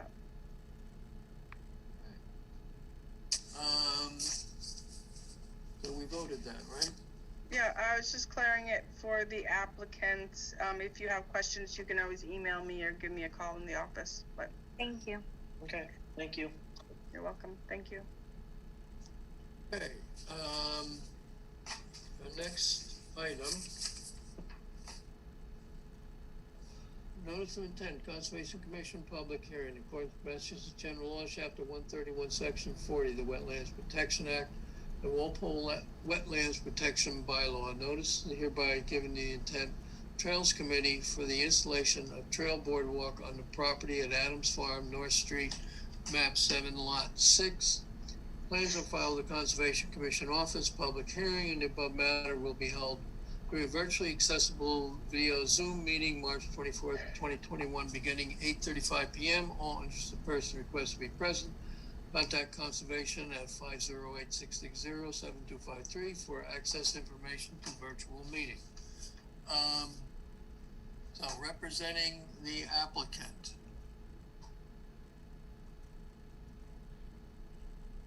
Gary Riggett. Okay, Gary, okay, you got your audio on. Okay, you want to fill us in on what's going on here? Sure. I guess before I start, I just want to point out that the Trails Committee doesn't have active involvement in this project. This is Gary Riggett, who's a member of the Friends of Adams Farm, and I'm agreeing to help the Friends with construction. So the Trails Committee is not involved in this. It's a minor detail, but I did at least want to point that out.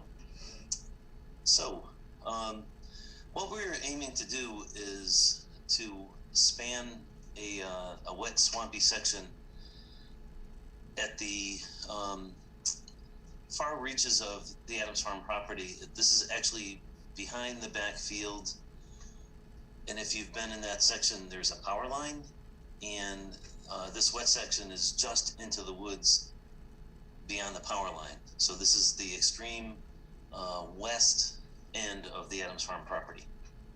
So I'm going to try to do a screen share of where exactly I'm talking about. Just to, while you're doing that, this starts, the trail starts on the Pierce parcel that the Conservation Commission just recently purchased.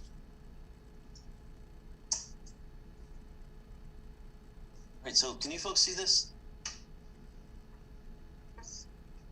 I can. Yeah. I think if you go back to that other screen you had, yeah, that, let's see, the one, it shows all the abutting parcels. Yeah, Okay. that one, yeah. Okay, so the barn is just off this map, about here. And so imagine you're taking the trail from the Adams Farm barn, and you come down to about this point where there's a trail intersection. You can take the right and follow the edge of the back field, or there's a gate here. You can take the left and go past the gate and head out towards the power line. And the area of interest, so once we hit the power line, we follow a trail that's, I'll show in another map, and we move in this direction sort of parallel to the power line, and the wet area is sort of right here, I believe. So what I'm working with the town engineer, I have a different map that I can show. This is data that I collected with my handheld GPS, and the power line sort of runs in this direction. But so we, you folks can see we have 3 different maps, and none of them tell you everything, and that's a little bit unfortunate. But what I'm doing is I'm sending my GPS data to the town engineer, and he's going to overlay this track and the location of the boardwalk on to this parcel map. So if I can send this completed map with the different layers to Concom, myself or Chris Gibson, who's also one of the leaders of this project, we're happy to present this again with you folks when we have a map that has everything in one place. But for now, this is what we have. So again, it's beyond the back field of Adams Farm, and people that have been out there know that there's a row of trees, and then you come to the power line, and then this wet area is somewhere here. Not exactly sure where. Gary? Yep. The stream crosses the upper border of the Pierce parcel and goes basically a straight line across to the power line. The stream. Right, so we're talking then here. Move it up. No, move it up to the northern property line. Here, that's it. Oh, it's here. Oh, I see. Okay, Stream, so the stream is the northern property line of the Pierce parcel that the Concom just bought. Oh, okay. Okay. So is everybody clear on the location that we're talking about? As clear as I guess we can be. And again, I'll step through these maps one at a time. So we're looking at here, and again, here's the power line. Here's the Adams Farm trail map.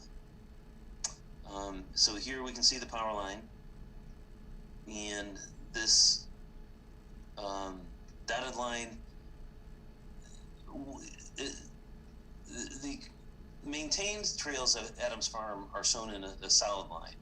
The unmaintained trails are dashed lines, and that's what this is. There's a trail that people have been using, but depending on the time of year, you're going to get wet, and it's not something to be considered lightly. It's really inhospitable terrain.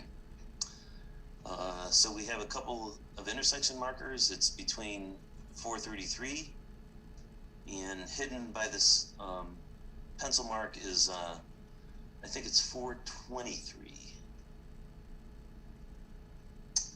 And again, so here's the back field of Adams Farm. Here's the main trail that comes from the barn. And then that intersection that I mentioned, you take a right to follow the back field, you take a left to go through a gate, and then out and join the power lines. So we're right here. Okay, and then here's this map. So now we're coming in across the power line. Here's where the trail meets the power line, this point. Here's intersection 423. And then we go through a wet area. Here's a stream. Here's a real wet, soggy area. And then this marker identifies the end of the wet area. And then you can see sort of hidden intersection number 433.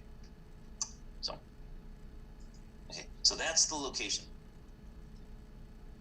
And here's the text. So what we're talking about is a boardwalk 164 feet long in total. It'll be made up of 13 sections, and these will sit on concrete blocks. The sections will be 12 feet long. The one that spans across the stream will be 20 feet long, and there will be no supports that enter the stream. This will be sort of freestanding.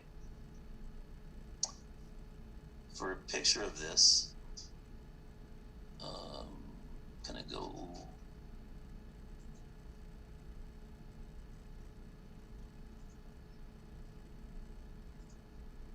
So we have some images. So this is the view of a similar bridge that's out at Hale Reservation in Westwood. And what we're looking at for construction is cinder blocks resting on the wet ground,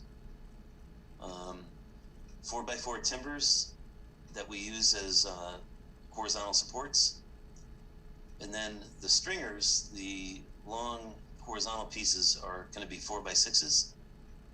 So this particular bridge is it's only about 24 inches wide. The one that we're looking at will be 42 inches wide, 3.5 feet wide. So, but we're just using this as an illustrative model. Here is a rendering of what this will look like on the concrete with the 4x4s and then the 4x6s. This actually isn't correct. The 4x6s are actually going to be oriented vertically. This one's shown flat. So we'll fix that in the drawing, but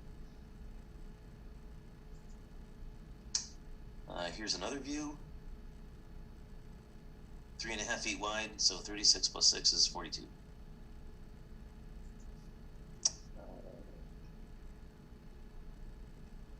And here, just to support what I was saying a second ago, so the 4x6s are 4 inches wide, but they're 6 inches tall. So you get more strength with this orientation. The treads that people will be walking on will be made of Trex, so it'll be low maintenance. Trex is a composite material. It's made of sawdust and recycled plastics.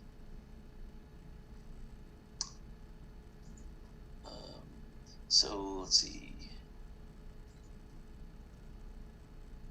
And then here's some detail. I think as far as the notice of intent, we're looking at 23 square feet of cinder block will be in contact with the ground. The construction is pressure treated wood and Trex. And we're not going to be removing any trees or rocks. Basically, the construction is just going to be laying the materials on the ground. If we have a local low point, then we'll add another cinder block. If we have a local high point, we'll take one away. But the idea is to make this sort of following the contour of the ground.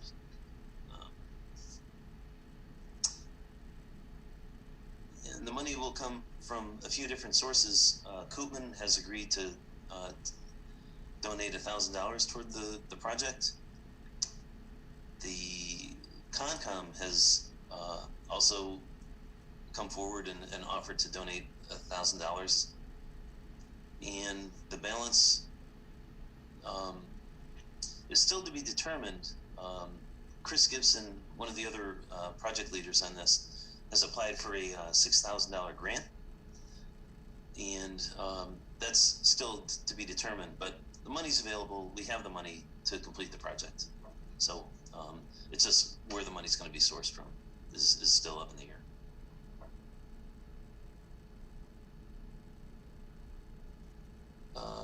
And then the last thing,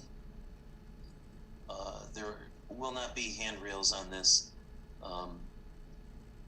We're looking at the structure being about a foot to a foot and a half off the ground.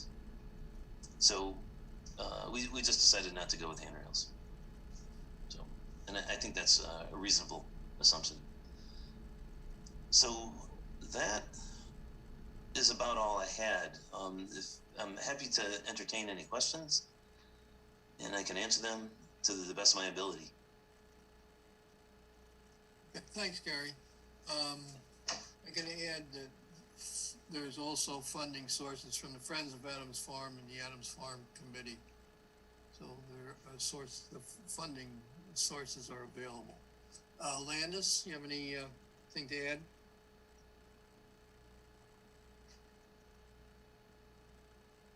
Hi. So I helped put this notice of intent together and sent it out to DP. We haven't gotten their comments back yet. Admittedly, they may have some questions or want additional information regarding this, but hopefully this will be enough for them. Not sure. I mean, my main concern was just that the boardwalk could go all the way across the stream, because I don't think anything should be in the stream to prevent the flow. Sounds like it's going to be high up enough, and also maintained well, so if anything gets clogged underneath the boardwalk, it does need to be removed so it doesn't cause a flooding problem. But it's also in the middle of nowhere, so that shouldn't be an issue. Yes. So one kind of important issue related to context that I did not mention is what's motivating us to do this is that if you look at Adams Farm from this 1,000-foot view, we have a cluster of trails close to the barn, and the barn would be about here where my mouse is. I'm not sure if you guys can see my mouse, but it's off to the right side of the page. So we have a cluster of trails here. We have a cluster of trails in this direction, which from the backfield would be to the left or south of the property. We have a cluster of trails to the right of the backfield, which would be to the north of the property. And unfortunately, there's no good way, like if I wanted to go from anywhere on these red trails to these other trails down here, as it stands right now, I'm either going to get wet feet going through this wet swampy area, or I have to go back to the backfield, across the field, out to this trail, and then down. So what we're hoping to do is to link all the trails that are at the north side of the property with those trails that are at the south side of the property. So that's really what's driving this. And that's an important point, and I probably should have led with that. Anything, Landis, did you want to add anything more? Not at this point, no. Bailey? Yeah, just a question, just in general, since we just had the Mr. Gunther speak about the MVP, and thinking about like how much do we consider that as a commission when we're talking about current plans, and are we thinking about that and encouraging folks like Mr. Riggett and the Adams Farm community to think about that? Like, will that river get larger in 10 years where the bridge that's currently being considered, will it support that? Just as an example. Yeah, the bridge, that area's been that way for years. I don't see that the origin of the stream is not too far from where the bridge is. If you look at them on a USGS map, or even on some of the other maps that cover the Adams Farm, that they begin on the east side of the power line. So I don't think there's any issue with that. And Right. Bailey, so here's a picture. The stream, I believe the stream is 16 feet wide. So we're doing a span of 20 feet so that our supports are well away from the edge of the water. And also, maybe a little hard to see from the photo, but the stream is fairly well confined, in that it has banks where the bridge structure can sit up on top of, as opposed to a flat wet area, whereas a couple changes in water height means a much wider spread of water, if I'm saying that right. So I think we're going to be good for a while. It's a consideration, but yeah, I think that the stream is fairly well confined within its banks, I guess, is my point. So I think really good point to bring up, though. You're relating it to the MVP. One of the things is this is out in the middle of a very undeveloped area, which most of the land is owned by the town already. So if it was a restriction, it wouldn't be flooding out abutting property, houses, or roadways, or anything like that. As well as it's well maintained and reviewed by the volunteers that are out there. So, but you're right. We can't just look at the banks of rivers and streams now. We have to think of what they potentially could be in the future. Thank you very much. And folks, so what I'm pulling these pictures out of, there are two Google Drive folders that I believe have been made accessible to the commission. And if not, I'll make sure you guys have them by later tonight. Thanks, Gary.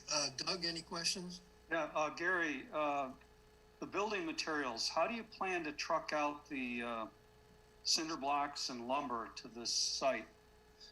That's what you're there for, Doug.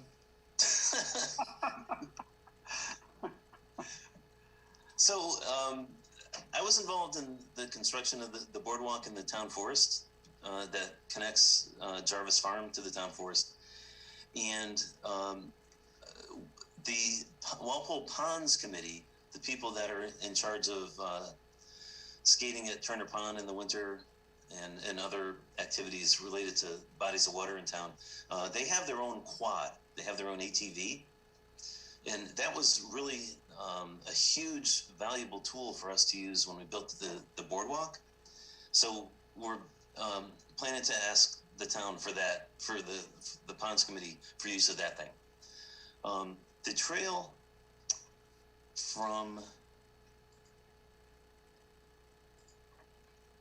that leads from the backfield, this corner, there's a map kiosk here. I imagine many of us are familiar with this point. This section of trail here, this black one, may be suitable for a Jeep. I have an SUV. It's only a year old. I'm hesitant to bring my own car out there, but an ATV pulling a utility trailer would be totally fine. So, and that's what we did for the Town Forest Jarvis boardwalk. We found a utility trailer that Home Depot sells, The bed of this thing is about 3 feet wide by 4 feet long. It's got a capacity of 1,400 pounds. It's built very solid, pneumatic tires, and that's how we trucked all the material from the drop point to the construction point. We just used the ATV. The thing was running constantly. So. Just to add to that, once we get to the power line, it'll have to be manually, more likely manually carried from there to the site. Anything else, Doug? That's it. Okay, Betsy?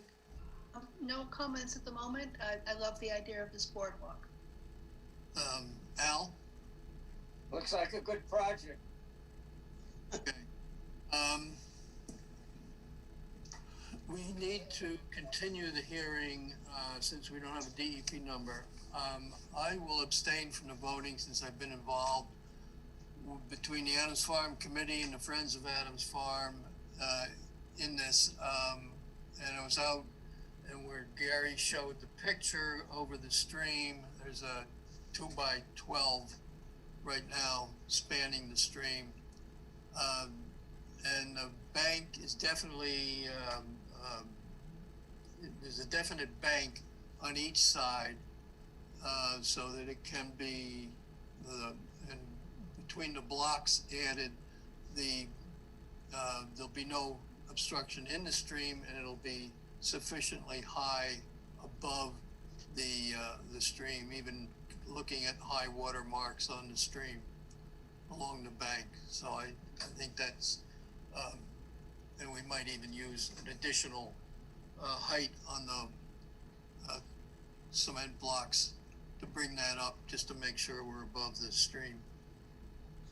In addition, I think in the application, it was noted that the Adams Farm Committee would handle any maintenance that's required on this boardwalk. So, anybody else have any comments? Actually, I do have a second question. Go ahead. Maybe Gary could show me on the map.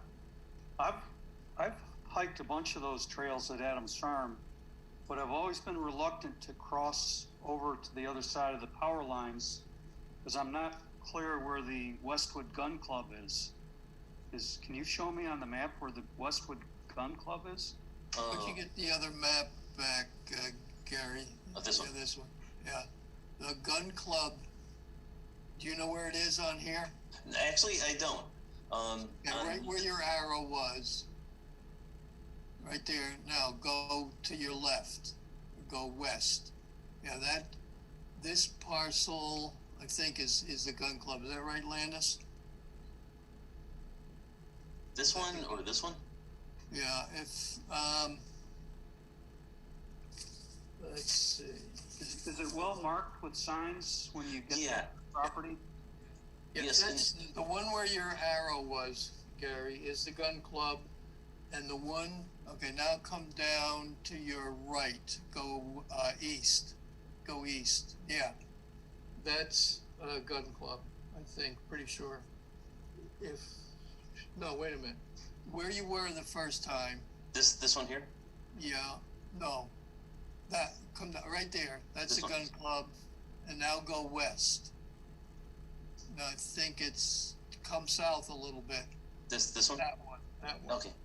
When on my map, yes, what I have shown on here is the gun club is that one where your arrow is now, and the one that abuts the north-south line on that one is a gun club. Okay. They have an additional parcel that is, now go south. Okay, now go west. That one. That's also gun club, according to my notes. Okay, so it's these three. Yeah. Okay. And they do have, Doug, they do have signs up, no trespassing. Good, okay. Yep. On that red trail. They're here. There's a gate here. Yeah. And my recent trips, I've seen two signs that say gun club, no trespassing. There's one a little more north, I think maybe here, and one a little more south, maybe here. And then there's also this gate. So that gate is the private property. Okay, not gun club. Correct. Okay.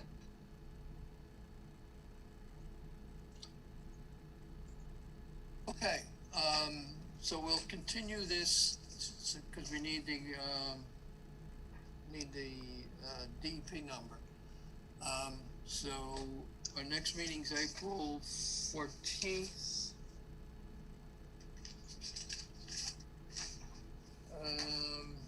We have a 7:45.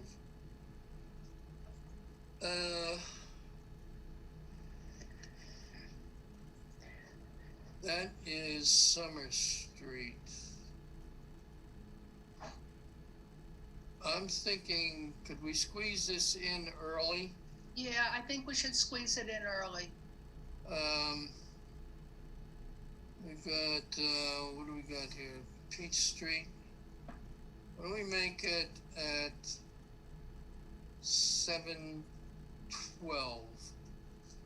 We have a 7 o'clock and we have a 7:15. Why don't we make this at 7:12? Yep. Does that sound all right? Yes, Okay. sounds good. Okay, so 7:12 on the 14th. Someone make that a motion? I'll move it. We have a second. I'll second it. All in favor, Bailey? Aye. Doug? Aye. Betsy? Aye. Al? Aye. Jack? Aye. Okay, so this will be continued till April 14th at 7:12. Thanks, Gary. You bet. Thanks, folks. Thanks for the opportunity. Well, Gary's Okay. staying on for our last topic, I think, to listen to our last topic. Okay. Betsy, you know something about this? Yeah, and so does Landis, and so does Gary. So I'm not sure that I'm just wondering, Landis, do you want me to try to explain it, or do you want to try to explain it?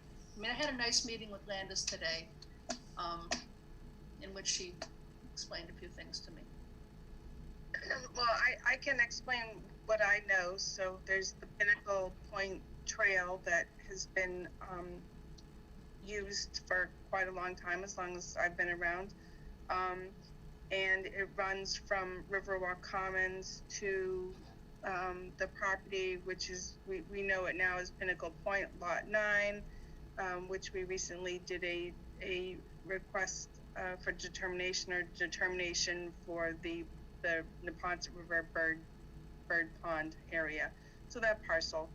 And it runs to the end of that parcel, and then it crosses another lot, which is on Misty Lane, which is owned by a private property owner. And just recently, I was always I always knew that it was listed as a proposed easement on the Pinnacle Point subdivision plan. And I thought that he had provided an easement document conveyance to the town. But I recently sent that to town council just to get their opinion on it, and it did not convey the actual trail. It was a utility easement conveyance. So this came about because the property owner at the end decided that he no longer wanted people to cross his property, because my understanding is during the pandemic there had been quite a few people crossing his property, and he didn't want it anymore. So he put up signs and closed down the portion of the trail that goes across his property. So I think I talked to a couple members of the trail committee about this, and I think they might have had some conversations with the property owner to see if they could resolve the issue. And I was, letting them do that. I believe there's also conversations with Neponset Land Holding because they have interest in the pond, to try and resolve some issue to continue the trail, which is well loved and used by many people in Walpole. And I think Gary could probably maybe address it further. The actual proposed trail is on the subdivision plan for Pinnacle Point. I believe it's in the planning board's decision for Pinnacle Point. I haven't got a copy of that decision yet, but it was never formally conveyed to the town. Could I ask a question about that formal conveyance, though? So, because when we were meeting today, Landish, you showed me the wording for that conveyance of the easement to the town. And true enough, the word utility easement was all over the place, but trail easement was in there too. So I'm not a lawyer, and and I guess town council is reading it a particular way. And the fact that the word trail easement is in that conveyance apparently is not all that meaningful legally. It's all about the utility. But I was surprised, and I suspect other people are surprised to hear that. And I was also surprised to see that it's in our order of conditions. This is just one page of many, many pages for that. Just as clear as can be. It makes me sometimes wonder what I'm doing as a commissioner, right? We meet for weeks and weeks and weeks, and we talk about the order of conditions and blah, blah, blah, and we vote on it, and here it is.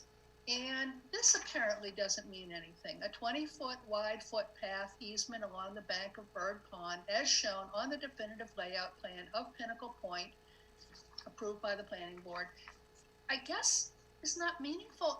It's like, this is the thing that sort of has me lying awake at night. Like, so what's all this about? So, right. So it's my opinion, and I'm not a lawyer, but if it's on the subdivision plan, it's been used over the years, it's, and the property owner of lot 9 has never stopped people from using it, that I think that the commission should hold that property owner's feet to the fire, that there needs to be an easement, especially since the property is coming up for further development. My understanding with the other lot, with the property owner has recently blocked it off, that it was, and he's a lawyer, it was conveyed prior to the agreement of the property, of the trail easement on lot 9. So then I guess I'm disappointed that the order of conditions did not include that parcel as part of the because that was kept quiet, and the conveyance of the easement, it was kept quiet. It's just disappointing. It's really disappointing. I mean, maybe we don't have any legal stance, but Well, So, Okay, Betsy, what, that order of conditions was for what property? it's the Misty Lane subdivision. Okay, It's Okay. item 22. But Okay. if Landis has already run it by town council and says that the conveyance is not something that we can run with, I mean. no, that the trail easement has not yet been conveyed. It was never conveyed to the town. Even though the word trail is in the conveyance document. The easement was not conveyed to the trail. What that is it's a conveyance to the town to put utilities in the easements that are on the subdivision. So the way I read it is, it seems like there was the assumption that there was going to be a trail easement and the town could use it for utilities, but that's not what that particular document is, a conveyance of the actual trail easement to the town. what about you don't know yet what the planning board subdivision final plans show? Oh, the final plan showed the proposed easement. I haven't gotten a copy of the actual decision. The planning board definitely has better legal standing to require trail easements or utility easements or conveyances of that sort. in their subdivision decisions. Okay. What was the date on that? Do you know? A date on which? The plan is it looks like 1989, if it's this one, Landis, that you gave me. Yeah, that's the definitive lot layout for Pinnacle Point. That is 1989. And then the easement was conveyed in 2007, so 18 years later. Oh, Gary, what was conveyed? The conveyance of easement document that pertains to the utility easement and footpath easement. So 18 years went by. And what Brady told me when we met in his office was two things. One, the easement was conveyed by Millbrook Associates to the town, and Millbrook Associates didn't own his property at that point. So the easement is invalid based on that. Another statement that Mr. Brady made when we met was that he never would have bought that property had there been a footpath easement on it. So, 1989, the lot layout showed a footpath easement. 12 years later, 2001, Brady buys that property with the easement shown on his plot plan, but he knew all along there was not going to be an easement on that property. They came up with a plan to render the easement meaningless. How about the filing on his property? Do you know what that shows, Landis? Did we ever look? It does not show an easement. If I recall, just as a side event, I believe Mr. Brady accepted responsibility for cleaning maintaining the storm scepter. I believe there's a storm scepter at the end of that street. Is there? Does that show up? The end of Misty? Yep. I'm not aware of that. I know there's storm scepters further up on Pinnacle that head down to lot 9. I would have to look back. At the end, yeah. The end of Misty Lane, in the cul-de-sac. Yeah. I believe there's a treatment unit of some sort. I'm thinking a storm scepter, and I think I don't know if it ever showed up in anything in writing, but I kind of recall Mr. Brady indicating he would accept the maintenance of that structure. So I think we should look. I don't know if it ever wound up in writing, but we should check that out while we're at things. But he is not conducive at all, Gary, and you're talking with him of setting up something, even if there was a fence or something to keep. Yeah, so I basically, when we met, it was face to face, and I thanked him for not brushing me off by telephone or by email. I pleaded with him because in 2012, the Trails Committee is constantly being approached by Boy Scouts looking for opportunities to do Eagle Scout projects. Right. So right next to the Brady property is a stream, and since people were using his property along the Neponset to go down to the Riverwalk, a scout offered to build a bridge across the stream adjacent to Brady's property. And so he and I went out there, and we looked around his backyard and like, Tom, where do you want to put this? He goes, how about right here? So we have worked together in the past, and I know him. I've even been in his house before. At the end of our face-to-face meeting, I pleaded with him, Tom, is there something we can do? People have been using this trail. You used it as a kid. You told me yourself. You used to ride bikes along the Neponset, and then you used to hang out in your own property. Which, back in the early 80s, they would hang out on his property because it was flat and clear. of trees. So it was a nice spot. So Tom, people have been using this for years. There's something we can do. Can we at least define the bounds of the footpath with any way that is, you know, acceptable to you and your wife? How about a little, you know, foot tall bridge, like a little tiny picket? How about a split rail fence? Anything you guys want, the town will do. We just want to keep this trail open. And his response was, I don't want people on my property anymore. So,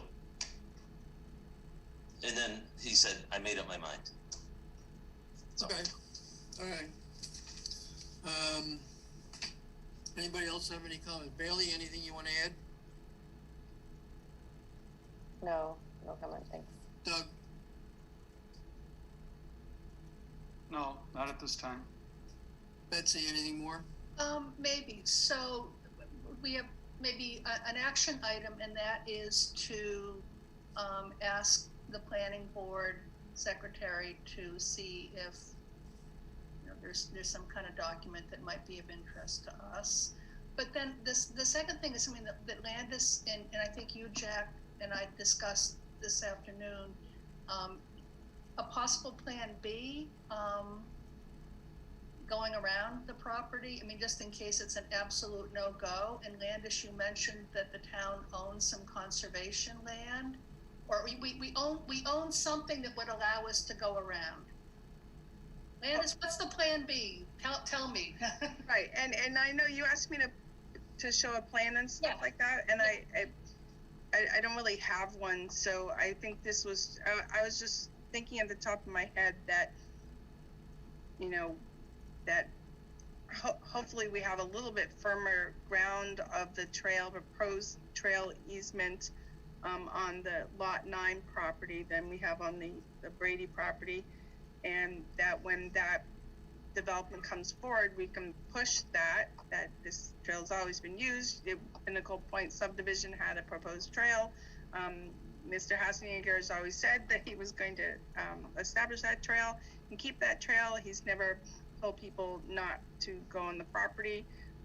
That perhaps somehow we could have the trail go along the river and then bring it back up to Pinnacle Point, and then have people walk the rest of the way down Pinnacle Point and catch the trail at the end of Misty Lane, where parcel A was conveyed to the town as property.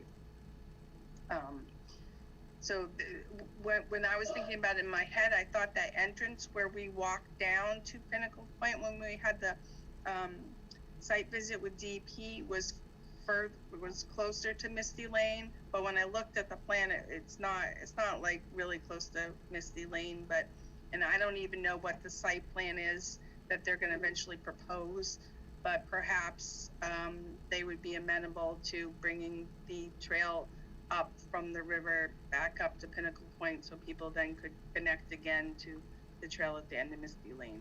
I mean, that was just the top of my head thinking. The other thing, if we get to that point, is if a trail has been there forever and used for a number of years, and it was just blocked off now, does that make it a public access through the adverse possession? We'd have to ask town council. So I don't know if we want to approach that yet. Well, I was so the term I was associating with that was a prescriptive easement, and maybe these are the same things, but the trail has been in use, Brady himself told me, since the 80s. Yep. I recently spoke to John Anderson from the Historical Society, looking for any documentation on, you know, that semicircular bench that goes back to the Byrd era, or anything that mentions a trail along the Neponset being there for some period of time. In the last few months, so the trail was closed to the public January 1st. He put up snow fences and keep out signs. And since then, every few weeks I get an email or a phone call from somebody saying, hey, what's going on in East Walpole? So far, 3 people have reached out to me that have used that trail for anywhere between 20 and 30 years. And my little bit of research for prescriptive easements says that if property has been used for a certain purpose for 20 years or more, then a prescriptive easement can be applied. So I've got 3 people that are willing to make statements. But one thing that's been on my mind is how much money does a prescriptive easement cost in terms of legal fees? I mean, the town doesn't have unlimited funds. We can ask, I think asking the question through town administrator, if it's okay if we approach town council with the question. And if it's a prescriptive easement, it's adverse possession is another, it's probably a similar situation. It's so many years of use without it being stopped in some way, kind of makes it a public or it can be private situation as well. So I think that's the prescriptive easement might be the better term. But I don't know, Landis, you want to wait and see what planning board thing says, and then we can take that further. But I think we need to ask town administrator if we can pursue that. Yeah, I think it's worth asking town council to weigh in to see if the town has any rights to use that trail, either as prescriptive easement or because it's been used for quite a long time. Yeah, I mean, I have people that'll make statements to that effect. Yeah. I think we know, and it goes back to, it's shown on that plan of 89, was it? Yes, it's a proposed footpath on the definitive lot layout from 1989. I would say, it's been over 20 years that until January 1st that it had been an active use. Okay. So, who will reach out to the planning board? Should I from the Trails Committee, or do you guys want to from town council? I've already talked to Kate Delaney because she's right next. She's here. So I'm gonna remind her again. I think she was just having a hard time finding it, maybe. So I will remind her again that we would like, if she could find the decision. We have the plan. It's the decision that we wanted to look at to see if it's what's in the decision regarding the trail. So I'll get a copy and then I can send it out to you as well, Gary, when I get it. Yeah, that'd be awesome. Thank you. The order of conditions on that property and see if there's any mention of Brady's agreement to maintain those structures, the drainage structures. For Misty Lane? Yeah.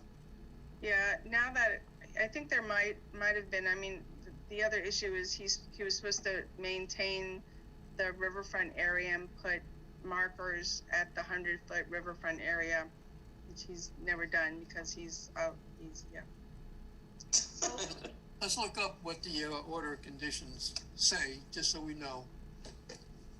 So should we put this on the agenda for the next meeting? Because it sounds like we'll have at least 3 things to read. We'll have something from the planning board and we'll have some additional stuff from the order of conditions that you were asking for. We can do that. Put that under old business for discussion. See where we stand.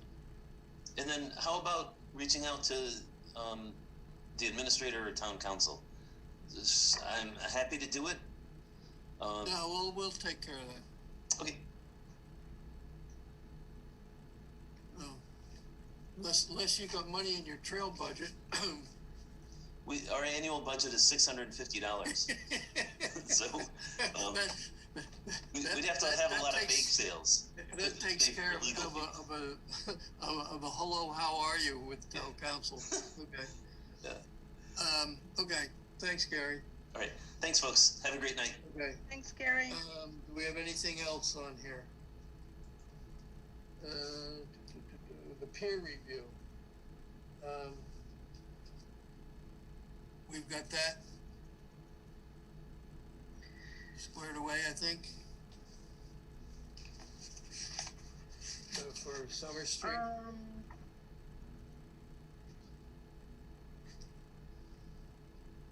Right, so just in my report, we had discussed before about the beta peer review, that we've got a contract for review of Massachusetts Wetlands Protection Act, specifically the retaining walls, the crossing, and the replication area. And then we again reached out to get a quote to include the stormwater management compliance. So we got a quote for that as well, and then they're in the process of reviewing it. So they're going to review the basins, how the basins are constructed, how they were sized, and get all that information back to the commission, hopefully by the 29th, and then we can try and set up some kind of in-person workshop with some of the members of the applicants members, and me and Jack or whoever else. We have to keep it small though, to go over the list that Beta comes up with and any of the other concerns the commission has. Also, Landis sent a letter to the planning board on that 55 South Street overlay for the photovoltaic overlay district. Remind him that about the Neponset River and the 200-foot riverfront and the 100-foot wetland buffer. So that they have been advised on that. That was something we talked about at our last meeting. So that's taken care of. We've advised planning board. Does anybody have anything else?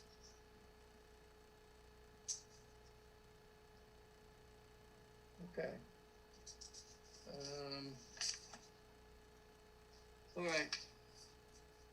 We'll see you again on the 14th. So, when as the Walpole TV, you ready to disconnect us? Okay, someone make a motion to close the hearing. Motion to adjourn. And we have a second. I'm sure we do. A second. Okay, all in favor, say aye. Aye. Hi. Thanks, everybody. Okay, thank you. Good night. Good night.